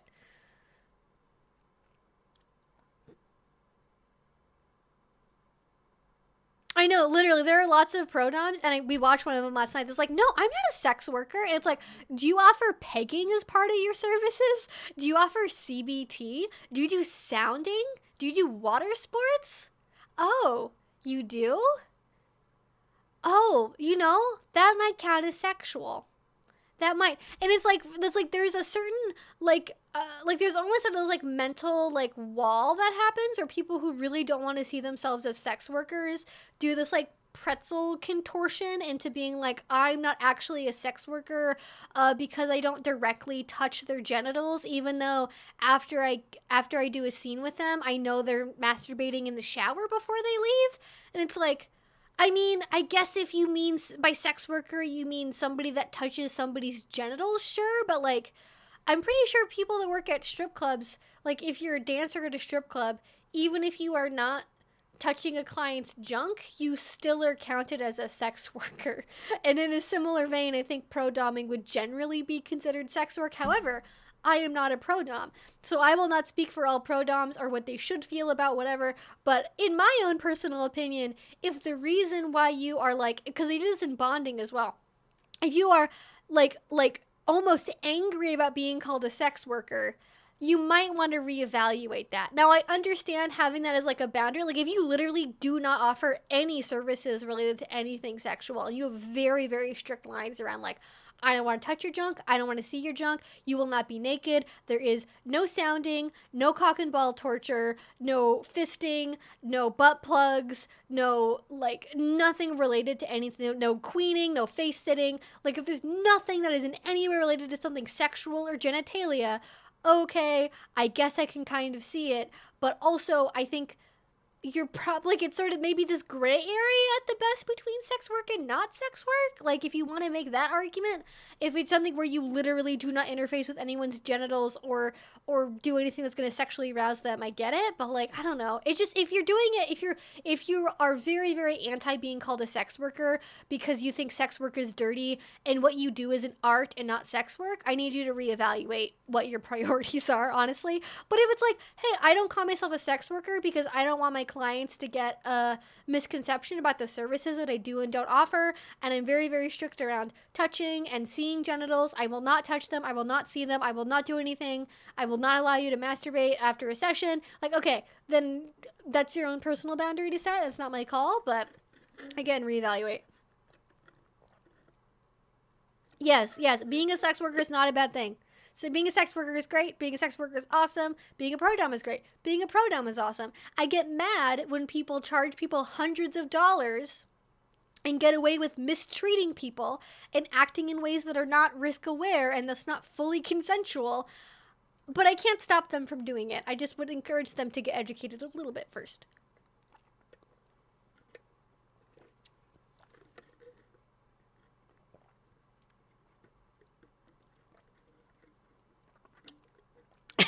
Christian family friendly non-sex work pro doming.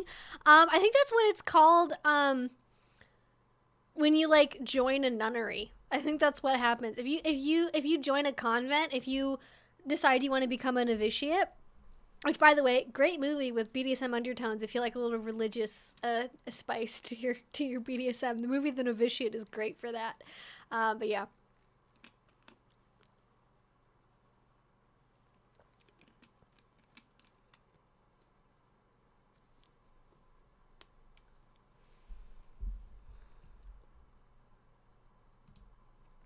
All right.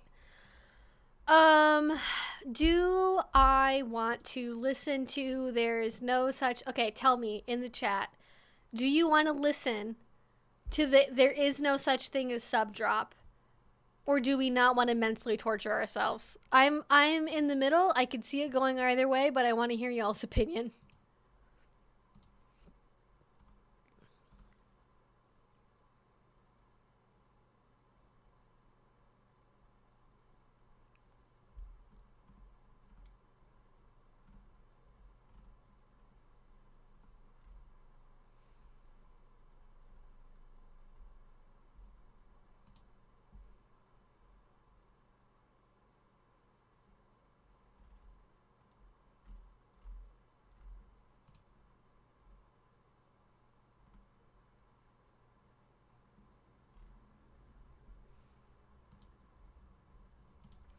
Okay, yes.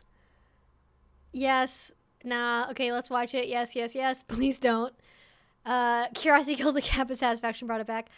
Girl Defiant and Paula Morgan got big because of attention. I'll give it to this person. True. Only if you rant about it, otherwise I just get mad. I'm curious. Yes, do yes. Okay. I'm going to not give this person attention because I'm not going to show them on screen. So hopefully that will not give them the satisfaction. But I have never heard that before, so I'm dying to know what the justification is. So I will react to it. Y'all heard it live here first in the EV Lupine Streaming Center. Let's go. So there's this term in BDSM that they call quote-unquote sub-drop. Can you guys hear that? I don't know if you guys can hear that actually. What even, would that be playing out of my desktop sound or what would that be playing out of? SUB. Okay. I'm gonna do audio output capture and it should capture the sound of the video. Okay, I have to experiment here for a second, alright? Or maybe you guys are okay with hearing it quietly. I don't know. I don't know what to do. Okay, I'm gonna guess. I think I'm gonna do it the way I have it set up so that way I don't have to mute myself. I think that'll be better. I'll just have it be loud. Drop. This is talking about submissives after they come out of a so-called session with a dom. A so-called session. What happens is the person collapses emotionally, physically. They just cannot function as well. They cannot. They either get very upset. Their central nervous system is a mess. This can happen for hours. It can happen for days. So this is not a real terminology. Sub-drop. It's just a way to dismiss the abuse that just happened to this human being. Okay, I have a question. What do you mean it's not a real term? Like it's not it's not in the psychological literature? It's still really quiet. Okay. I guess I can put my microphone closer to the speakers. Maybe that'll pick it up better. I'll try that. Okay, I am limited. I'm not set up to do this. I'm limited in how loud I can make things be. Abuser.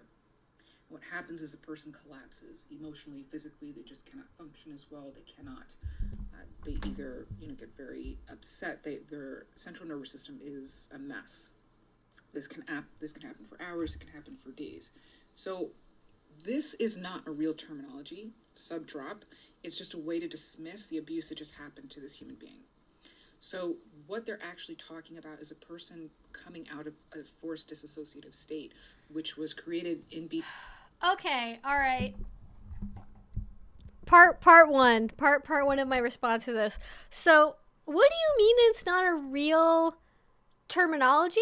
Like it didn't come from psychological literature. It's not something that's in academia. Like, what is it about that makes it not a real terminology more than like top or bottom in like the gay community not being real terminology? Like, the communities don't get to self-prescribe words. Like, are we just like, that's our sociological take, is that if you're in a community, you're not allowed to make words for yourself. You have to do whatever academia says are real words first.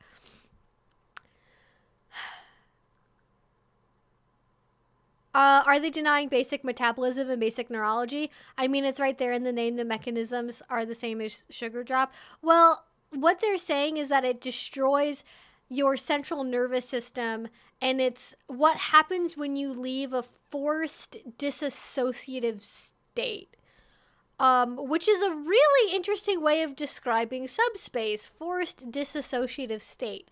Because that's not what most people experience when they do BDSM scenes. Usually, amongst the people that I know and when I've experienced subspace, it's not something that most people would describe of as like, I disassociated and I couldn't help it and I had no control.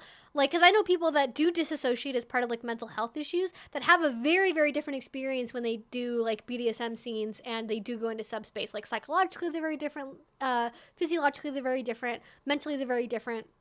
The only way that they're kind of similar is that afterwards you feel kind of loopy, I guess. Like that's the one similarity. Like it tends to be more like an endorphin rush or an adrenaline high, like a runner's high, or the sensation you get after you go on a really scary roller coaster, or you go skydiving, or you run a marathon. Like it's more like that than it is like I disassociated because what happened to me was so awful that because then that sort of presupposes that no BDSM activity can really be consensual and no one ever enjoys what's happening for real. And so whenever you do BDSM, even if you say in the moment that you like it, you're really just disassociating from things. But then by this definition, wouldn't you also have to call any form of like transcendental meditation like forced disassociation? Like, is meditation also bad now? How many things are we canceling in this video? People have dissociative conditions and participate in BDSM watching that vid. Literally, though. Literally. She's denying BDSM as a whole and saying it's abuse. The sub drop is your reaction to that abuse, and the aftercare is the continuation of the abuse cycle. I mean, it is amazing what wonderful analogies people can come up with when talking out of their ass. All right. There's more to react to, everyone. We're not even halfway through this video yet. BDSM by grooming and gaslighting, and the abuse that is BDSM. When people... Grooming? It's grooming? This just in, 2 40-year-olds that are married to each other that want to do BDSM are grooming each other. That's right. BDSM on a fundamental level is now grooming. Like, it's just like, I understand, like, if you don't like BDSM or, like, you're disturbed by the fact that, like, adult men want to go after 18-year-old, like, women as soon as they enter the community. Like, that's validly worth critiquing.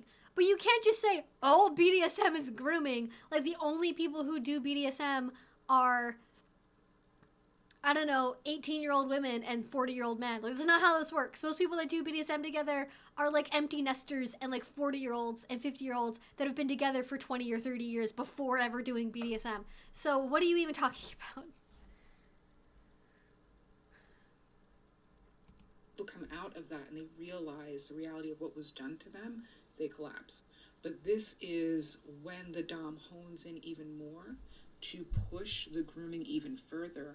Grooming! That person feeling as if what just happened wasn't abuse. Like, they keep the gaslighting very thick at this time, and this is oftentimes... Okay, we just love the psychological buzzwords. So we're like, it's gaslighting, it's grooming, it's the worst. Okay, again, this just in, 2 40-year-olds that are married that want to do BDSM together. It's called grooming now. But yes, exactly. Happy neurotransmitters go up. People feel very good. Happy neurotransmitters are spent and dissipate. People feel a bit or a lot worse than nominal activity cause irrelevant. Yes, exactly. I actually have a video where I talked about this recently in detail, the actual, like, the, like, psychological neurotransmitter side of subspace. And it is, like, you just perfectly summarized it. It's not forced disassociation. It's, it turns out, when your body is getting sent messages to, like, really produce this one neurotransmitter, there's a lag that happens in your brain's communication about when it needs to start and stop producing certain neurotransmitters and certain chemicals. And so you get this, like, holdover lag effect of, like, you made a bunch of happy chemicals, you spent all of the happy chemicals, your brain has a delay for when it gets the message that it needs to start making more happy chemicals again. And that's, like, the window of time, in addition to the fatigue that comes along with BDSM physically, in addition to the fact that you spent the raw material in your body that's used to make the neurotransmitters, so you need to hydrate and replenish those stores of minerals and such like there's a bunch of factors that go into that, but it's like there's just like a lag response in your brain, like equalizing your neurotransmitters, and then also like physiologically healing from things like bruises as well. And, you know, making sure you're hydrated, making sure you've got, you know, it's like after you play a really intense game of football or soccer or something when you're running around on the track for 2 hours, you know, if you're, I guess, in the field the whole time that you're playing a normal soccer game, like you're gonna be depleted after that. You need to be replenished. The same thing happens after BDSM. So yes, thank you for did this woman do any brain chemistry research? No, absolutely not. This person probably had this happen to them and equated that with the entire BDSM community. Well, apparently they were a dom, so like were they abusive? Like that's the confusing part to me. Okay, so you're telling me this person was a dom, and then they decided that all DOMs are abusive gaslighters and manipulators and groomers. So, what the fuck does that say about you and your beliefs and behaviors? This isn't I mean, feel-good chemicals are only produced in small amounts. They take time to replenish after depletion is an arcane knowledge. Well, yeah, exactly. I mean, this is the same sort of like, and I'm certainly no psychopharmacologist, but isn't this like the same principle for like this is like how neurotransmitter affecting drugs work. This is how SSRIs work. This is why withdrawal on like opiates sucks so badly, is because your brain hasn't had to make its own happy chemicals in so long in such high amounts that it's physically painful to have to restart that process again. Like, you know, I feel this again. It's not fucking rocket surgery, you know.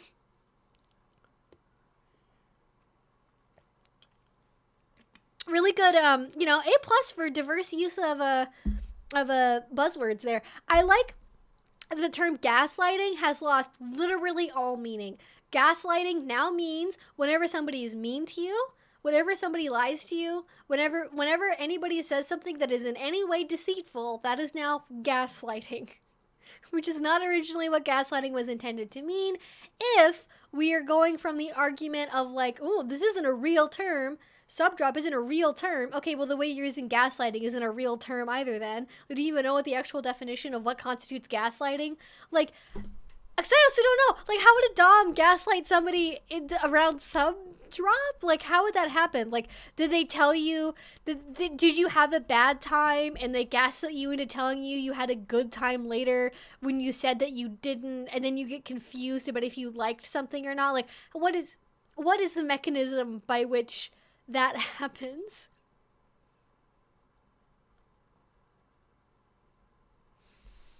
All right. Yes, I made the rocket surgery joke. That was on purpose. That's a little haha. It's a little old school, little dad joke. All right. Let's go. Got a little bit more.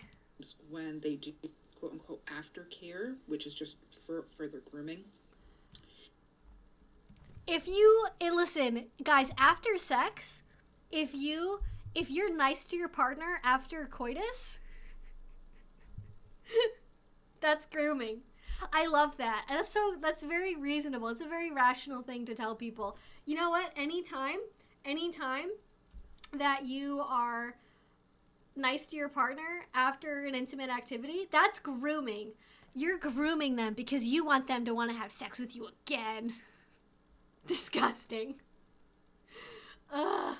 Wow. How long until she uses the word sociopath?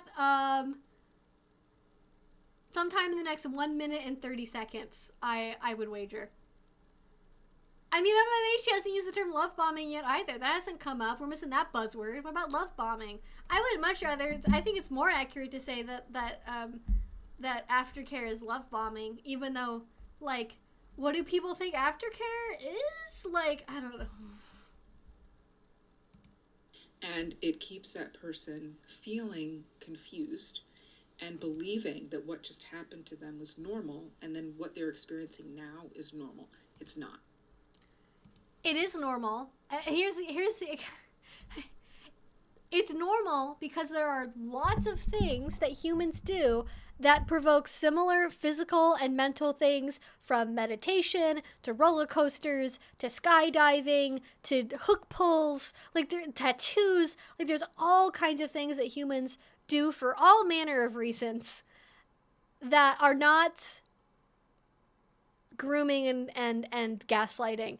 And it is a normal experience that your brain is bad at, like, perfectly timing neurotransmitter production. Like, that's just, our brains aren't that great because we weren't divinely created by a god that made all of our brains work perfectly all the time. So, no. They feel I know, they feel confused they had a good time. What? Okay, I'm getting the sense that they were a dom and their partners had a bad time, and they were like, well, it can't be me. It must be that the whole system of BDSM is designed as this huge, like, just awful fake system for some reason that's only used by abusers to control people. Like, my own personal experience and from people I know, like, if anything, this video is gaslighting people about their BDSM experiences, if we're gonna completely throw out what the term gaslighting actually means. But by their definition, I think this video is more gaslighting than anything else, because now you're telling people that, oh, if you're submissive after you have a BDSM scene, you don't actually like what's happening, you're actually confused, and you don't really like it, you just think that you like it. Because you are a sad and pathetic person, I guess, in this person's mind. I don't know. Like, it's, most people I know that have BDSM scenes, they know if they like it or not. They're not confused about, like, I liked it, but I didn't like it, and it was weird. I mean, if you're getting into kind of really esoteric stuff that's like, it's painful but not pleasurable, like, okay, that, you know, there's gray areas there, but most straight, regular BDSM scenes are not very confusing in terms of their pleasure process.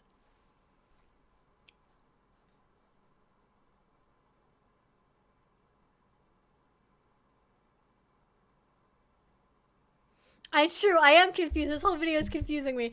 I mean, I would love to know how they arrived at these conclusions, because I don't think they talked to anyone else.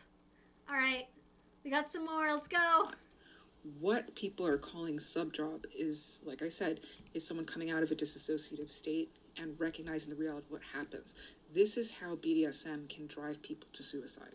That's just one of the... Whoa! So, please stop using these terminologies. Whoa, what? Okay, what kind of fucking baggage does this lady have? Did she, like, have a partner that committed suicide after a BDSM scene? Like... we apparently didn't get to the word love bombing or sociopath, but we did get to the, you know, that word. We got to the Minecrafting IRL, I suppose. They did a Roblox. Like, I get that escalated. I mean, we were already at, like, systemic abuse, but I wasn't expecting it to go... I've heard a lot of claims about BDSM. In terms of it promoting pedophilia or enabling abusers. I've never heard anyone, even in my comment section, and I get some weird fucked up comments, I've never even had anyone that wanted to be mean on purpose in one of my comments tell me that BDSM causes people to Minecraft themselves. That has never, that is, no, I'm just, no, that's... I mean, if there was a vector by which that would happen, it would be like somebody that felt a lot of guilt and shame around their sexuality, around a fetish they have that's connected to BDSM, and their lack of social acceptance might lead them to a place of, like, hopelessness and helplessness that might contribute to a cycle of, like, major depression that could result in suicidal ideation and then, you know, Minecrafting yourself. But I don't think like, somebody does a BDSM scene and then they want to jump off a cliff. Like, that's not, no. I've never heard that happening. That is such a baseless, horrible claim that I don't even know how to, like, this is language, yes, exactly, this is the language of the satanic panic, unbelievable. Well, it really shouldn't be that unbelievable, because we're living in, like, satanic panic sex wars part 2 right now. This is, like, we're just repeating it all over again. The same Reaganite era bullshit of politics and fear mongering around people's sexuality and like private lives with their partners. It's all happening all over again. FinSub, who gave away all their money to a reckless FinDom, is the most I can think of. Yeah, exactly. It's like, well, if somebody got like financially ruined by like a scammer or something and they were gonna like expose them to their family, like that's like the only example I can really think of where that would ever happen.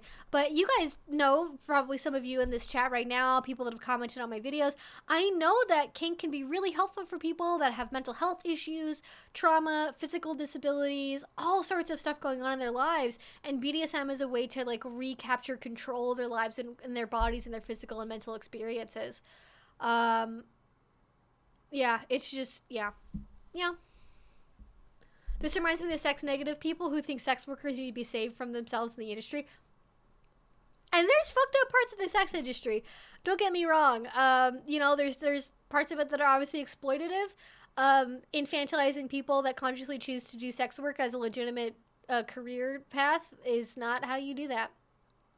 Wow, okay. Somehow we have a minute left in this, and I don't know where we could possibly go from, like, it's like, people who do BDSM as doms are so abusive that they want to / are okay with their partners Minecrafting themselves? Is that I've literally never heard of that happening. I've heard of people, obviously, that are in really long-term MS relationships, you know, have somebody that has, you know, really long-term ongoing health issues, physical issues, cancer diagnoses, all kinds of things like that. But not this. No, I've never heard that story. What is happening?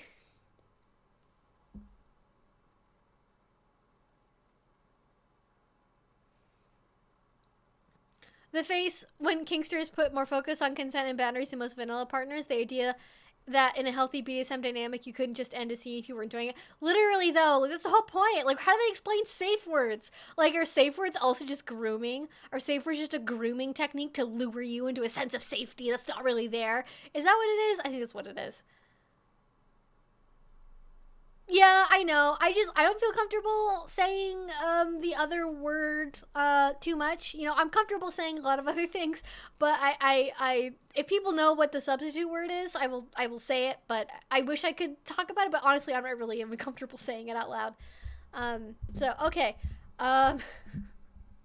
Let's listen, if this gets too triggery, I'm going to stop listening to this, but I just can't. Where does this possibly go from here? I have no idea. Wow. Holy shit. Listen, if I was a React channel, this would be a gold mine for content, but I'm not that, like, lowbrow of a content creator. Because this is just ways of hiding the victims of BDSM. And it's very dangerous.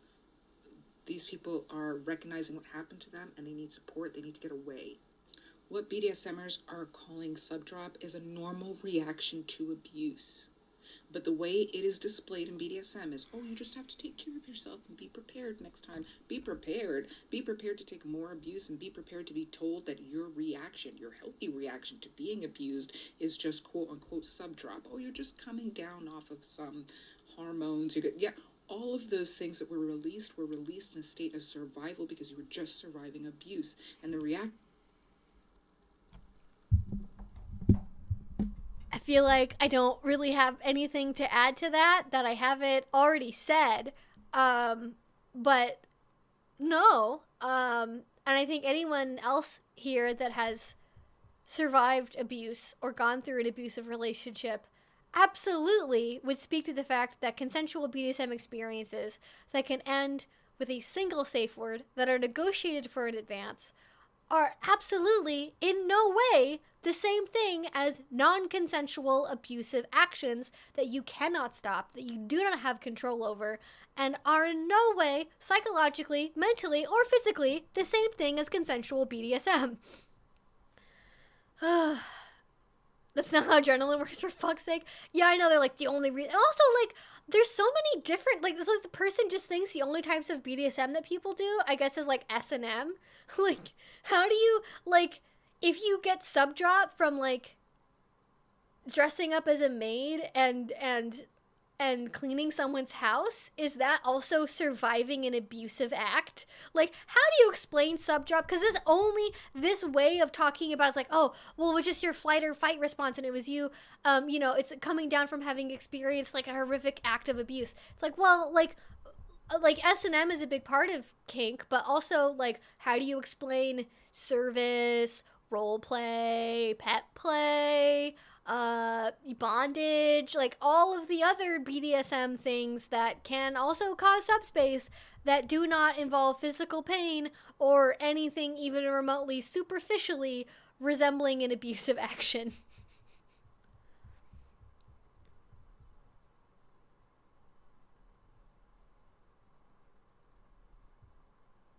She would say consensually dressing up as a maid and enjoying it. Oh, yes, it's the result of having been groomed and psychologically abused. Exactly. Okay, I forgot.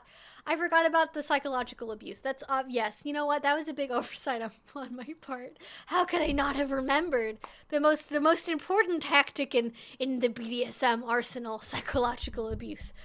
I mean, they don't even think dom drops exist because all doms are abusers, apparently. Okay, alright. We only have 22 seconds left, guys. We can do this. We've got it. We're gonna pull it together, everyone. Alright. Actions that you're having are absolutely healthy because your mind is just realizing what actually happened. That is a normal reaction to being abused. Being groomed into believing that you're just having a quote-unquote sub-drop, that's further abuse. If you're like experiencing this with someone, I hope you get to safety. Oh, what's it doing? It's... Oh, sorry, I started auto playing an H3 live stream. That's what that noise was. Definitely doesn't talk about BDSM the same way I would imagine. All right, everyone, what do we think? How do we feel? Like, do we need aftercare after that? Are we doing all right, everyone? What's going on? Oh my goodness. Oh my goodness. I don't even know what to do with that. I don't even know. Wow. I just feel bad. I feel bad for this person. I'm like, I'm so sorry that you had such a weird, fucked up BDSM experience that you can't, like, you can't even process that other people would, like, enjoy or want to do BDSM because you personally hate it so much. I can't even, like, that mentality of, like, all BDSM is abusive and grooming. And also that, like, oh, well, you didn't realize going into it that you were being abused and you thought that you liked it, but afterwards your body realized that you were being abused. Like, so you're just telling people that are adults they don't even understand what they want to consent to is the message, basically. I feel like she said the same thing like a couple of times. The real question is does she like black people? Well, as far as I can tell, she does appear to be African American, so I don't know what that has to do with the price of fish, but exactly. Yeah, I don't want to groom you guys. I am a content creator, so I will refrain from the aftercare there. Wow, that was a ride, wasn't it?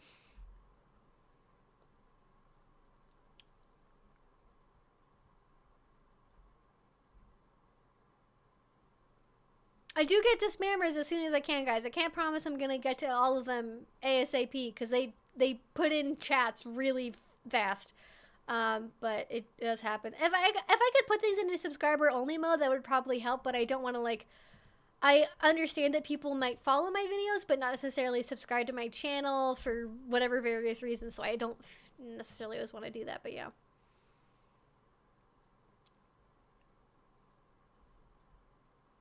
Yes, exactly. Pleasure does not always have to have pain. Exactly. Yeah. You think politicians would have more important things to do instead of being utterly obsessed with what's between people's legs and seats? I mean, not to them. If was it Ted Cruz liking porn on his congressional Twitter on 9/11.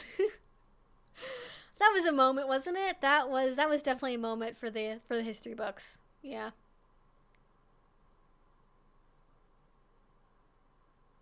Is it Jesse Lee Peterson? That, yep, Jesse Lee Peterson. That he's quite the experience.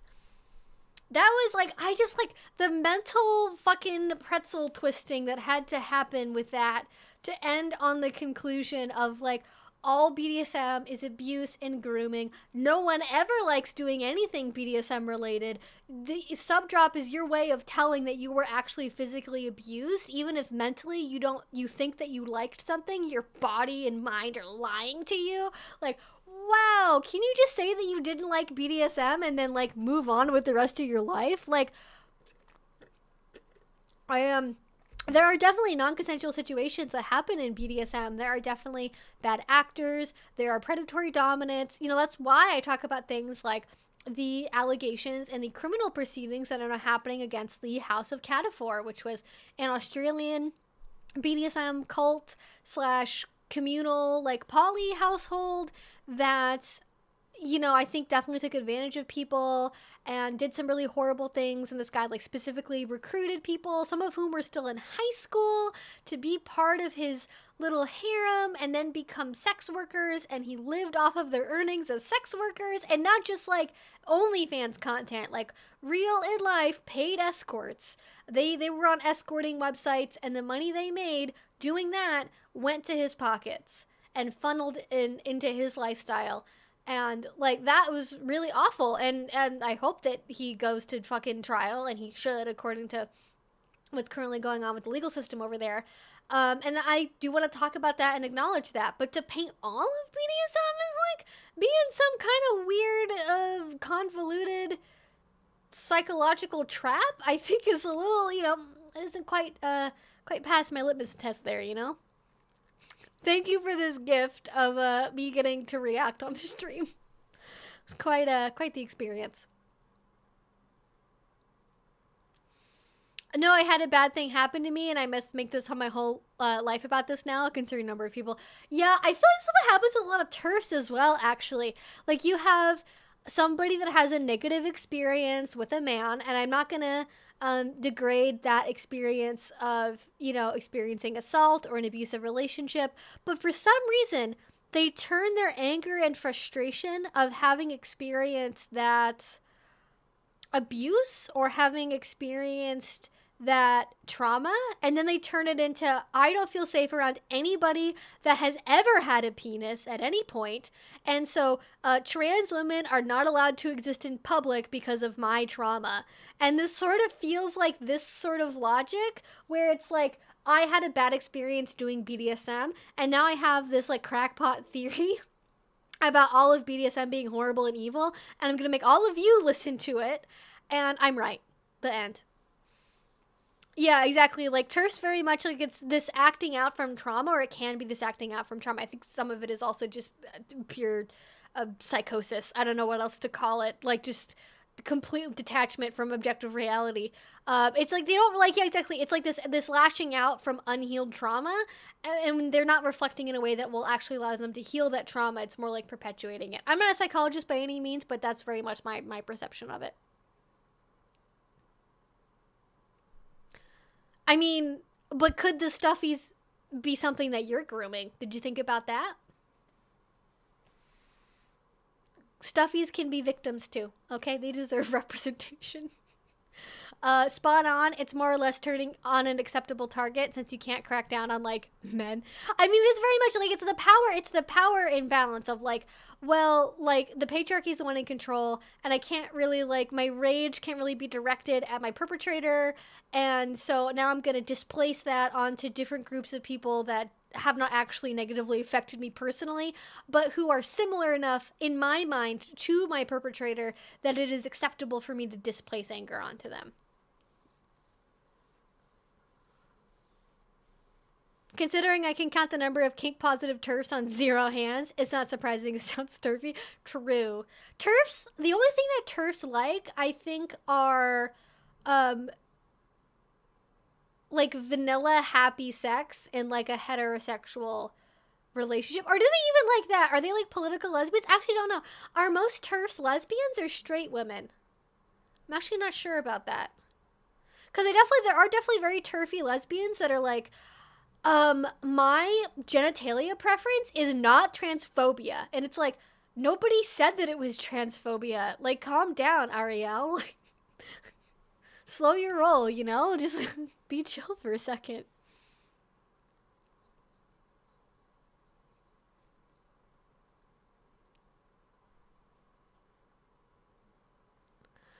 Would you ask for a sexual health test from a partner before playing with them? Only if genitalia was involved or possibly blood. It depends. Like, I would definitely, if something, I would want to have definitely test for like hepatitis if there's a chance that blood would be drawn, and certain other obviously bloodborne pathogens.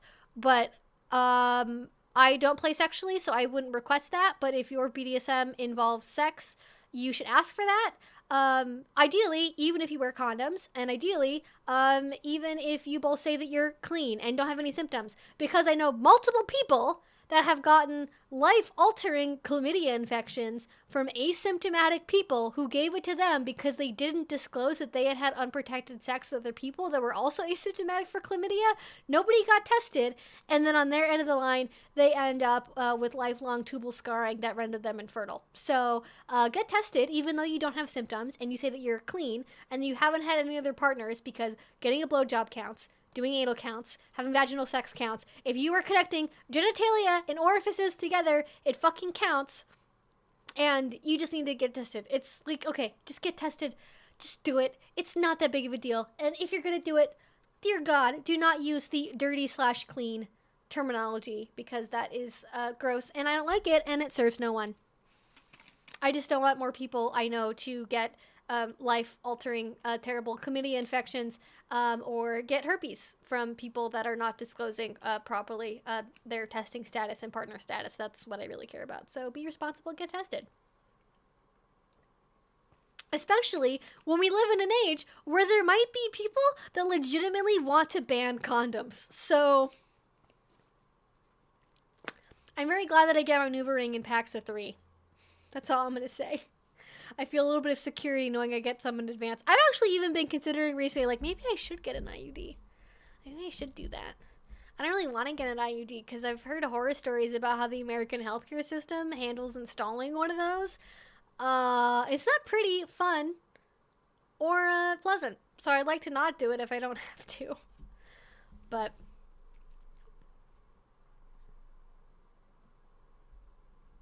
I mean, you can also, like, there's all kinds of free resources for testing, or low-cost resources. You don't necessarily have to go through a doctor. The one thing you have to do is you have to fucking insist on getting an actual proper full panel test. Because there are a lot of doctors that when you just tell them, oh, I want an STI screening, they'll, like, handpick a couple of things, but if they don't think that you are high risk enough, they might not test for, like, certain hepatitis or HIV or syphilis or whatever. And, like, if you're gonna get a full panel, get an actual full panel. Make sure everything that you want is on there, because if they're only testing for 2 or 3 things, it's not really giving you all the information you want. But if I got an IUD now, I would have, depending on the IUD I got, up to 10 years of coverage. But if IUDs became illegal and they arrested me for having an IUD, that would be a problem. I unfortunately don't have a great family history with IUDs. I've had family members that have gotten them and had really, really bad experiences, which is kind of like put me like getting things ruptured internally from IUDs. And so I'd like to not have that happen, ideally. I'd like to not experience that. Any of you see any TERFs say a peep about the likely Roe v. Wade reversal? Didn't think so. I mean, didn't it take, like, J.K. Rowling, like, days to tweet anything about it? But meanwhile, if, like, a trans person, like, walks down the street, she's like, oh my God, I saw a trans person in public. They're taking over. My God. Like, that's what it is. Planned Parenthood does a great job of giving a full panel. I get tested every time I get my hormones checked. I've always had good experiences with Planned Parenthood compared to going to a GP. Every GP I've had, they always try to talk me out of getting, like, oh, you don't really need that, you're fine. I'm like, no, test me, doc. But yeah. The cotton ceiling? Like, okay, why is it called the cotton ceiling? Is that because of panty liners? Like, what is the cotton from? Yeah, America's kind of a hot mess right now. TBH. It's not a fun time. Whoa, there are 135 of you in here right now. Hey everyone, what's going on? Happy Friday. I normally wouldn't be streaming this late, but there's a lot of you here, so I want to keep the conversation going for maybe a little bit while longer. Not sure how much longer, but thanks for being here.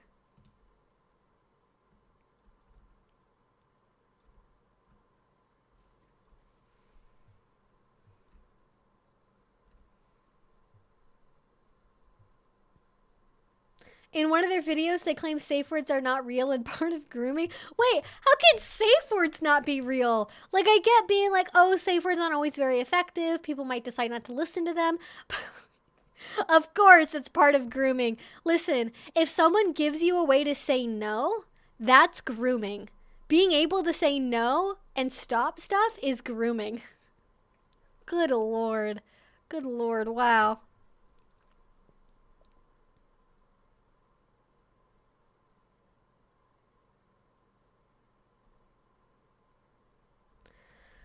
Yeah, America's kind of a hot mess at the minute.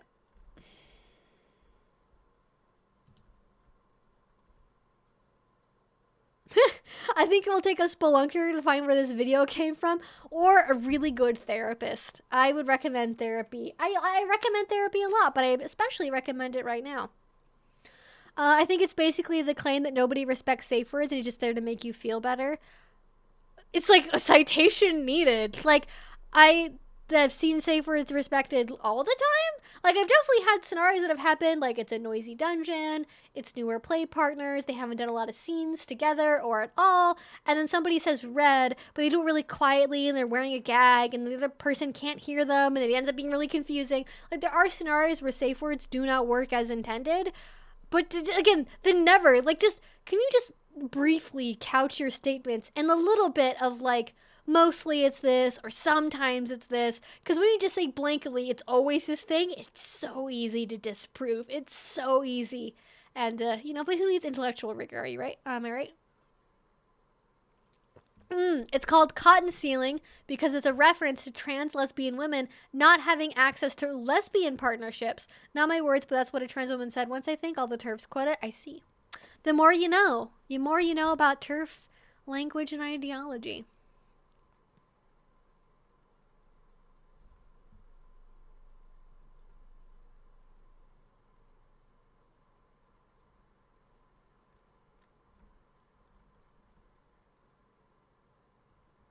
Next week, a doctor with a flashlight will show us where this video came from. I hope so. I hope they do. But somebody's gonna need to investigate this. Somebody's gotta do it. This is a person using the word gaslighting to distract from the fact they are gaslighting and trying to project that they are the trustworthy ones. Scandalous. I mean, isn't that how half of TikTok works? I feel like that's how half of TikTok works, is people that, like, pretend to be experts about something, use a bunch of buzzwords incorrectly, and then actually are the exact thing that they talk about in the buzzwords in terms of, like, abuse and gaslighting and terrible behavior. Because fame does something to a person's brain. I don't know.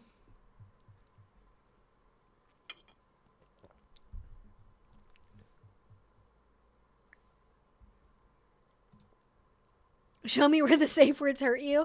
I mean, apparently that's what you need to do. And it's funny, they don't even, the funny part about this to me is that they're like, reach out to me, I'll help you. Like, it's like, what about if they're being chronically abused by their partner? BDSM is not legal in a lot of places. If they legitimately believe that they experienced abuse that they can document from their partner, they can go to the police. They can get a restraining order. They can get a temporary restraining order. Like, if it was long enough ago, they may not have very many options, but they may be able to pursue a criminal litigation depending on the circumstances. Like, there are legitimate pathways for legal remedies that are not just, talk to me, I'll help you. Pay me money. I'll solve your problems. Like, if somebody's been like chronically abused by their partner, physically abused on a regular basis, they do not need to pay a personal coach for advice. They should be seeking legitimate, licensed, therapeutic help if they have the money to afford it, because if they're paying a personal coach on the internet money, they have money for a fucking therapist. Or they can seek legal remedy through the justice system, insofar as it is a justice system, air quotes. But no, why would you want to do that? Why would you ever recommend that somebody go to a real expert when you can grift and make money off of other people suffering? It's very creepy. Because even I know people, like, I'm open for help. I do one-on-one chats. But, like, most of my one-on-one chats, like, I don't give a lot of, like, in-depth, like, mental health advice or anything. I mostly just, like, shoot the breeze with people. I don't give any, like, level of detail on stuff.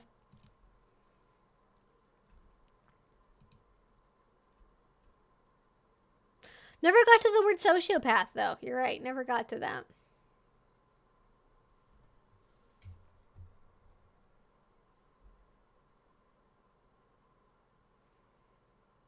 It is very common. I wonder if the woman from the video is part of Amber Heard's legal team. Oh no! I hope not. That would be really bad for Amber Heard's legal representation, which so far, listen, I am dying for Monday. Like, when we get to do the cross-examination of Amber Heard, I'm going to avoid... Listen, I have very conflicted feelings about the Amber Heard-Johnny Depp trial, because I am very much observing this as somebody that's, like, using this as a way to anticipate what's going to happen when we get to the Manson and Evan Rachel Wood defamation case, probably sometime maybe late 2023. And I feel like watching this case is going to be very important to see what might end up happening with that. And I enjoy listening to the commentary of, like, for example, I listen to Psychology in Seattle, who is a practicing therapist and professor of psychology. I believe he teaches at UW, if I'm not mistaken. And he does commentary and reactions to, like, the psychologists that have testified, and I think that has been really helpful and insightful. I've enjoyed listening to that as somebody, you know, he is a current practicing psychologist. He is also a professor. He also worked as a forensic psychologist for a period of time. I enjoy listening to that perspective. I enjoy listening to the perspective of legal analysts that can break down things like, why are they objecting to that? What does this evidence mean? How can this person testify if they weren't deposed earlier? Like, listening to that stuff is very interesting and helpful, but my fucking God, I hate that my entire timeline, my entire sub feed, all of my recommendations on YouTube are random fucking people that are just out of nowhere commentary channels that make fucking Minecraft and video game content, now giving their 2 cents, like anyone gives a shit, about the about the Amber Heard Johnny Depp case. And it's like, I really don't want to listen to a fucking random commentary YouTuber that usually talks about petty internet drama. They're just parodying the analysis that the actual, like, legal and psychological experts are making. Or heaven forbid, they are not watching those people. They make assertions that are entirely wrong, mispronounce things, aren't researching, and are just making off-the-cuff, off-the-fly videos that are not really that well prepared and do not in any way productively contribute to an educational conversation around abuse or the legal process or psychology or anything. It is literally just click following and trying to farm subscribers and trying to ride on the wave of what is actually a horrific thing, which is 2 people having to be live on air recounting every terrible moment of their actual relationship for millions of people, and have everyone fucking surgically go into everything you do, everything you say, every minute of that trial. And that's what I find really disturbing. I cannot stand the body language experts that are coming out of the woodwork to do this. The people that are fucking armchair, like, body language experts going, oh, you know, there's Johnny Depp, blah, blah, blah, and Amber Heard, blah, blah, blah. It's like, I mean, hey, like, we know that both of these people have ADHD. They are not neurotypical people to begin with. They also have a history of, for example, probably both of them have had Botox. They both have had neuromodulators in their faces. for many, many years at this point. They're not neurotypical. They are medicated. They have probably some variety of other mental health issues going on. So you're telling me that even though their bodies and faces are probably not going to be the bog standard way of representing stuff, you're going to analyze every second of every movement they make as though you can concretely analyze what it is they're doing, and saying that, oh, because she did this thing with her nose, that's a comfort gesture, and that means that she knows she's lying about whatever. Like, there are people that I think do a more responsible job with it and really catch what they're saying in a lot of disclaimers, and recognizing that, like, you know, we don't really have a baseline for this, or this isn't necessarily a trend, but it could point to something like this if we see more of it. Like, there are people that I think do a better job of it, but there are also people that are like armchair psychoanalyzing, body language analyzing people that just are kind of intuitively feeling like, I feel like Amber Heard is lying. How can I look at this to match my opinion that Amber Heard is lying, and derive that from things I see in her actions? Like, I don't know. Like, it's just like, because no one has brought up the fact that, like, then people say, the thing that bothers me is when people are like, I'm a real victim, and real victims don't. I've actually been abused, and that's not what blank. You know, people that are using their own experiences as being abused, being victims, having terrible relationships, and using that to police how other people act is horrible to me. And I'm not a fan of Amber Heard, for the record. I used to date somebody that had histrionic personality disorder. It is very hard for me to watch Amber and not see their behavior in her. It is very hard for me to be able to separate those two things, because it feels very fucking familiar. But I don't want to get into this place of, like, I'm a real victim, and therefore, like, there's not a real victim committee you get to sign up to police what other people's expressions look like, especially when they are, again, on trial, on the stand, testifying to millions and millions of people, because you're probably not even that aware of how you react to things, because most people don't have that kind of spotlight on them when they're recounting horrible things that have happened to them. So I don't necessarily, like, I can understand why people are saying, I think it's weird that she did this, I think it's weird that she seems to force herself to cry, not be able to cry, and it's like, okay, well, you can say that about Amber, but understand when you're saying critiques like that, you're not really just saying that to her. You're saying that to the whole audience. You're saying that to everyone you're making this video about, that, like, if you're a real victim, you wouldn't do this. If you don't cry while recounting your abuse story, that makes you a liar. Like, that's also the message that's being sent. It goes beyond just what's being evaluated about Amber, and is a message that's being sent to all people that are potentially victims of abuse or are trying to recount their stories. Again, I'm not necessarily a fan of Amber. I'm necessarily, like, I don't really have a dog in this race. I care about the Manson and Evan Rachel Wood case way more than I care about Johnny Depp and Amber Heard. Because as far as I can tell, everything with Johnny Depp and Amber Heard was a horrific, toxic mess where they were not good together. I don't really necessarily know who, or if it would be appropriate to lay blame on either one of those two parties. I would say that a lot of what Amber does and says is more suspicious to me, but I'm not going to couch that in the, like, real victims don't, if you actually experienced abuse, you wouldn't, blah, blah, blah type bullshit, you know? It matters the most how they specifically articulate it. Plenty don't do it well. I'm really enjoying a couple people who do that. Yeah. I mean, like I said, like, there are definitely, like, psychological experts and practicing attorneys and people that have commentated on this, that I find their content to be very educational and helpful, and I like that. But there are also people who, I don't want to name names because I have, like, sort of a rule that I don't do that during live streams, and I don't want to be in that habit. But there are a lot of commentary YouTubers that have been kind of, in my opinion, been trying to ride the coattails of, like, this case, that didn't cover it previously, that have never covered abuse stories, that don't talk about healthy relationships, that don't talk about consent practices, and do anything related to that, and just talking about it because it's, like, the hot, fun thing in the moment.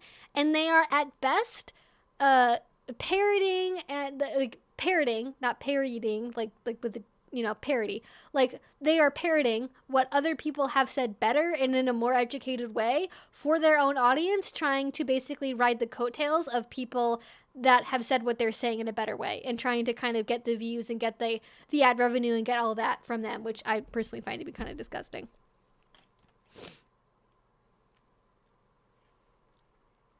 I mean, if anything, if I could say anything about Amber Heard's testimony, I find it very interesting that they didn't really talk about her childhood at all. They really skipped over a lot of that. I find it very interesting they didn't talk about anything related to the child abuse that in other scenarios she has been very open in talking about. And I'm just like, interesting decisions were made and where they focused testimony.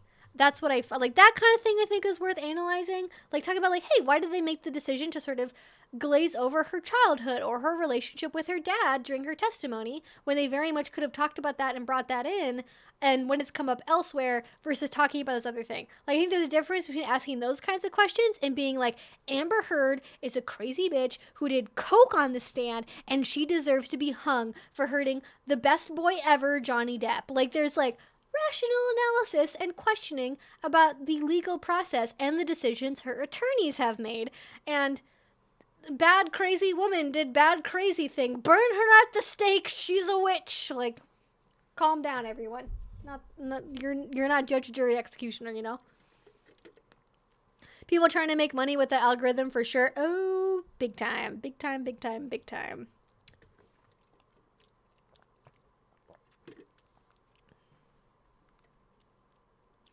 And again, it's like there's things that are worth questioning about that, like especially if they've I'm less sure with Johnny Depp, but I'm fairly confident he's had some kind of neuromodulator in his face. But Amber Heard for sure has, because there's no way you get that close to 40 and have no forehead wrinkles. Like, there's just no way. So she's definitely had neuromodulators in her face. Very, very sure she's had cheek implants. She's had cheek fillers. She's had her chin done. She's had her nose done. She's had a lot of work done on her face, and that can definitely affect your facial expressions. And depending on how your nose job went, especially if you got a revision done, if you had multiple nose jobs, that can really affect your ability to breathe or get rid of snot in your nose because you are putting additional things in your nose that weren't there before and shaving it down and doing other things. So, like, if she is blowing her nose weird on the stand, I feel like it's more attributable to, like, oh, she's had, like, multiple plastic surgeries done in and around her nose. That could have affected her ability to, like, breathe and, like, clear snot from her nose when she cries. That makes sense. Okay. Not, she did cocaine on the stand as, like, the first option, you know? A neuromodulator is like Dysport or Botox. So basically, it's what they put in your face to freeze wrinkles, like as one would colloquially know it.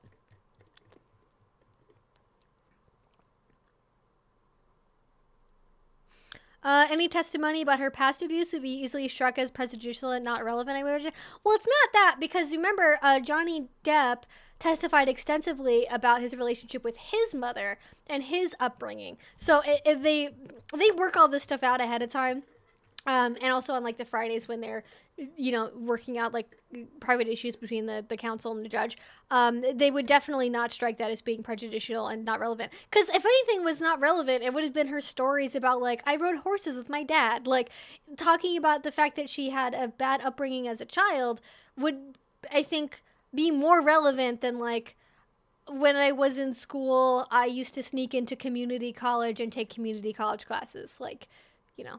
They can definitely be pissy about it. They could definitely do ask and answer and you make objections in that regard, but they didn't do that for Johnny, and I think they were probably expecting Amber to do the same thing. I mean, it was very much on purpose. Like, it wasn't that they forgot to ask about it. It was that they made the decision to not ask about it. And that's really the question, is why didn't they bring up the relationship she had with her family? That's already known about. The jury wouldn't necessarily know about it because they're chosen in particular to have no pre-knowledge of the people involved or the trial or allegations or anything related to it as much as possible.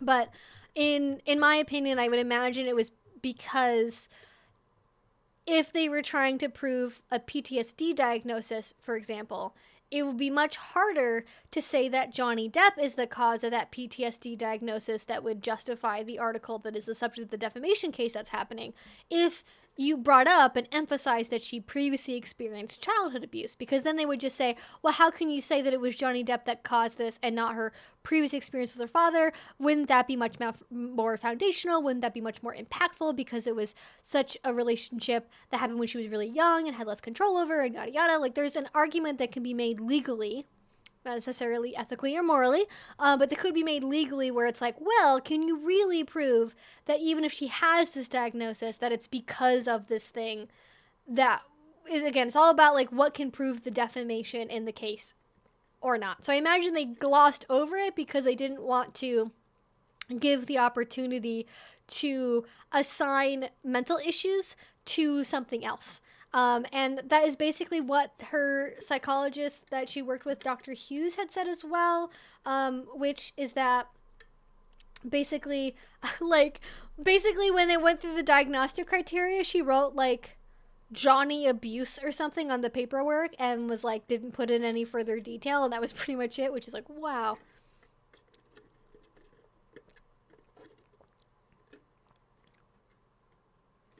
I mean, I'm aware that her PTSD claim is from Johnny Depp's abuse and childhood trauma. And that's what I'm saying. I'm saying that her claim is that it happened because of Johnny Depp. And so if you bring in the fact that she also had childhood abuse, that gives the opposing counsel the opportunity to say, well, can you as a psychologist really prove where that PTSD originated from?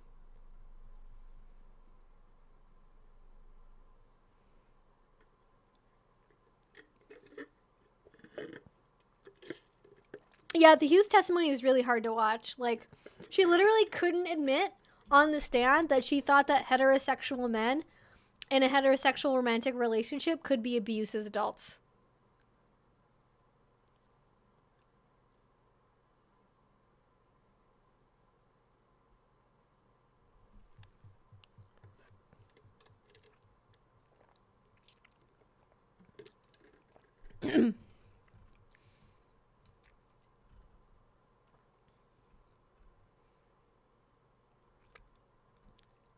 Yeah, it's all about like you don't want to open, but it's funny because like they were very careful, I think, about opening the door on that for cross-examination. But then it's like her lawyers couldn't control her. Like it's like they were trying because when you're in a civil case, like you obviously get to hire your lawyers, and so it's like they're sort of serving at your pleasure more or less, you know, like the queen. And so they like when she made the Kate Moss comment, like there was a moment where the opposing counsel was like, "Yes," because what if you guys don't know what happened with that? There was a part very towards the end of Amber Heard's testimony where she was talking about an incident around a staircase where she said that the first thing she thought of was the incident with Kate Moss, which opens the door for cross-examination asking questions about Kate Moss and the relationship between Johnny Depp and Kate Moss because in Amber Heard's allegations, it was alleged that Kate Moss was abused and pushed down the stairs by Johnny Depp. As far as I know, Kate Moss has never publicly agreed with any of that, and they probably they had closed the door before the case had started on previous instances of like domestic violence and other relationships because Amber Heard does have, I believe, an arrest record. I don't know if she ever served any time or did anything else, but an arrest record with DV. And so because she brought up one of Johnny Depp's past relationships that were not currently, you know, able to be talked about in the trial before, now that opens the door for them to ask questions about her past abusive relationship if she's going to make that claim about Johnny. So that is going to be interesting to see if they do bring that up. But it goes to show that the legal teams can plan what they want to not let in possibilities for cross-examination, but then at other times they just, things are going to get said and doors are going to be opened and it's going to be fun to watch. in fun to watch, I guess, in the sense of like a train wreck being fun to watch, or like I guess like I don't know if fun is the right word now that I've said that, but you guys know what I mean.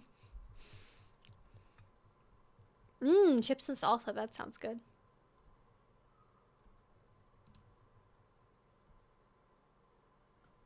It can be so damaging and invalidating to other victims too, and they make those real victim statements. No, I saw a few of those that made me feel shitty. Yeah, that is really bad. I wish that people just wouldn't do that. It's like, it doesn't help anyone.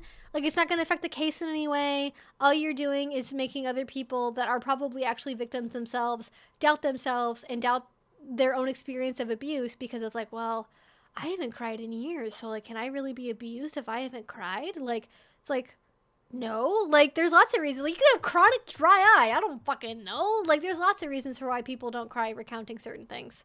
If anything, like, and again, it's like, if we want to examine this, like, how do we examine this? I think, like, for example, something that I really noticed is when she was talking, there were certain patterns of things that she would bring up a lot in her testimony. And this has nothing to do with her actually being a victim or whatever. It's just like, oh, this is an interesting pattern to notice. And I wondered if the jury noticed.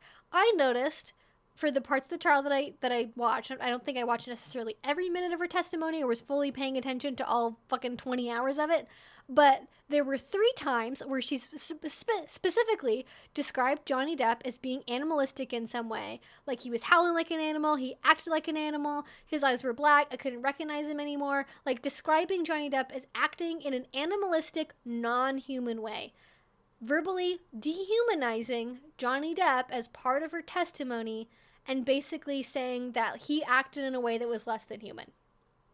On 3 other occasions, she also in some way described a man crying as being weird or strange. Either the fact a man was crying was strange, or the way they were crying was strange, or something about a man crying was strange and unusual to her and not easily comprehended. That one really stuck out to me. There were also at least 5 or 6 other instances where she specifically describes in relation to an assault or some kind of physical thing happening. I couldn't even feel the pain. It didn't even feel painful. It wasn't painful. I didn't even notice the pain. But there was only one instance that I could find in her testimony where she specifically described the pain. And that was when she hit her head against Johnny Depp, either because he headbutted her or because they just happened to collide heads when they were fighting somehow and he was trying to restrain her. When she said there was a searing pain because she had struck her nose. Every other time that she had described something physically happening, she either described as she didn't notice the pain or couldn't feel the pain, or it didn't feel painful, but, you know, something along those lines. So there were definitely patterns to the way that she would describe certain things that was very interesting to listen to, especially for the moments when that pattern deviated, I guess. And they're, oh, okay, all these other times, she's saying when her feet were cut to ribbons, when he grabbed her, by the arm, when he hit her head. None of those times she will describe how it feels or describe it being painful or not. But when she hits her nose, then she can describe it as being painful. What does that mean? What is the difference? Does it even matter? I don't fucking know. Like, it's those sort of things I think are more interesting to look at than, like, Amber Heard bad, Like, okay, you have your little circle jerk moment about believing Amber Heard's a liar. Move on. Can people say that she was posing for the camera, wiping her nose? But there wasn't a camera. There aren't. So for people who are like, oh, she was pausing, wiping her nose for a camera. There are no cameras in the courtroom. There is a court TV. It was not that. There was a monitor in front of her that flashed as it was changing to another image for her to look at. And maybe, she has been a model. She has been a professional model and actress for a long time. So it could be, when you're used to modeling for a long time, that seeing that kind of flash activates like, oh, I need to pause for a pose right now. And it could have just been like a reflex thing, honestly, more than anything. Than like consciously being like, they need to capture this image of me crying. I think it's also perfectly explainable that is in the course of her profession. It would be typical when, cameras are on you with flashes that you would pause when you see a flash to allow the image to be captured. Even if there's not actually cameras there, you could mistake a flash for doing that same thing. So, yes, it is very interesting. So, okay, it is 8:35. I think I'm going to go, guys. Thank you so much for listening to me ramble on this wonderful Friday. I had a great time. I hope you all had a great time as well. It's been an interesting one. It's been a hot Friday. Okay, I will answer because there's an asexual question. I'm going to answer this one because it's an ace thing. Question, is part-time asexual a thing? Can you consider yourself asexual if it's not constant or if it's more of a majority of the time requirement? It sounds like what you're describing would not be considered part of the asexual spectrum. You might want to look into what is called ace flux or gray asexuality. So that is what I would Google. But it's like, can you be gay if you don't feel gay all of the time and you're straight other times? Well, it's not really what being gay means. Like, being asexual isn't really a part-time thing unless it's something that's more along the lines of being like ace flux or aeroflux or something that's a little bit more flexible in that regard. But personally, I do not experience asexuality as a sometimes thing, and it sounds like you might be confusing sexual desire and sex drive with a just lack of sexual attraction, like inability to experience sexual attraction, which is what being asexual is not experiencing sexual attraction rather than having natural fluctuations in sex drive or sexual desire. Yes, but again, ace flux is a term that I would look up. And again, thank you all so much for being here, listening to me ramble. If you want to make sure to notice out on any of my other live streams, please subscribe. Go to the notification bell over there as well. Make sure you have that clicked on to all, so that way you always know when I'm streaming. And you will also get notifications for all my videos too.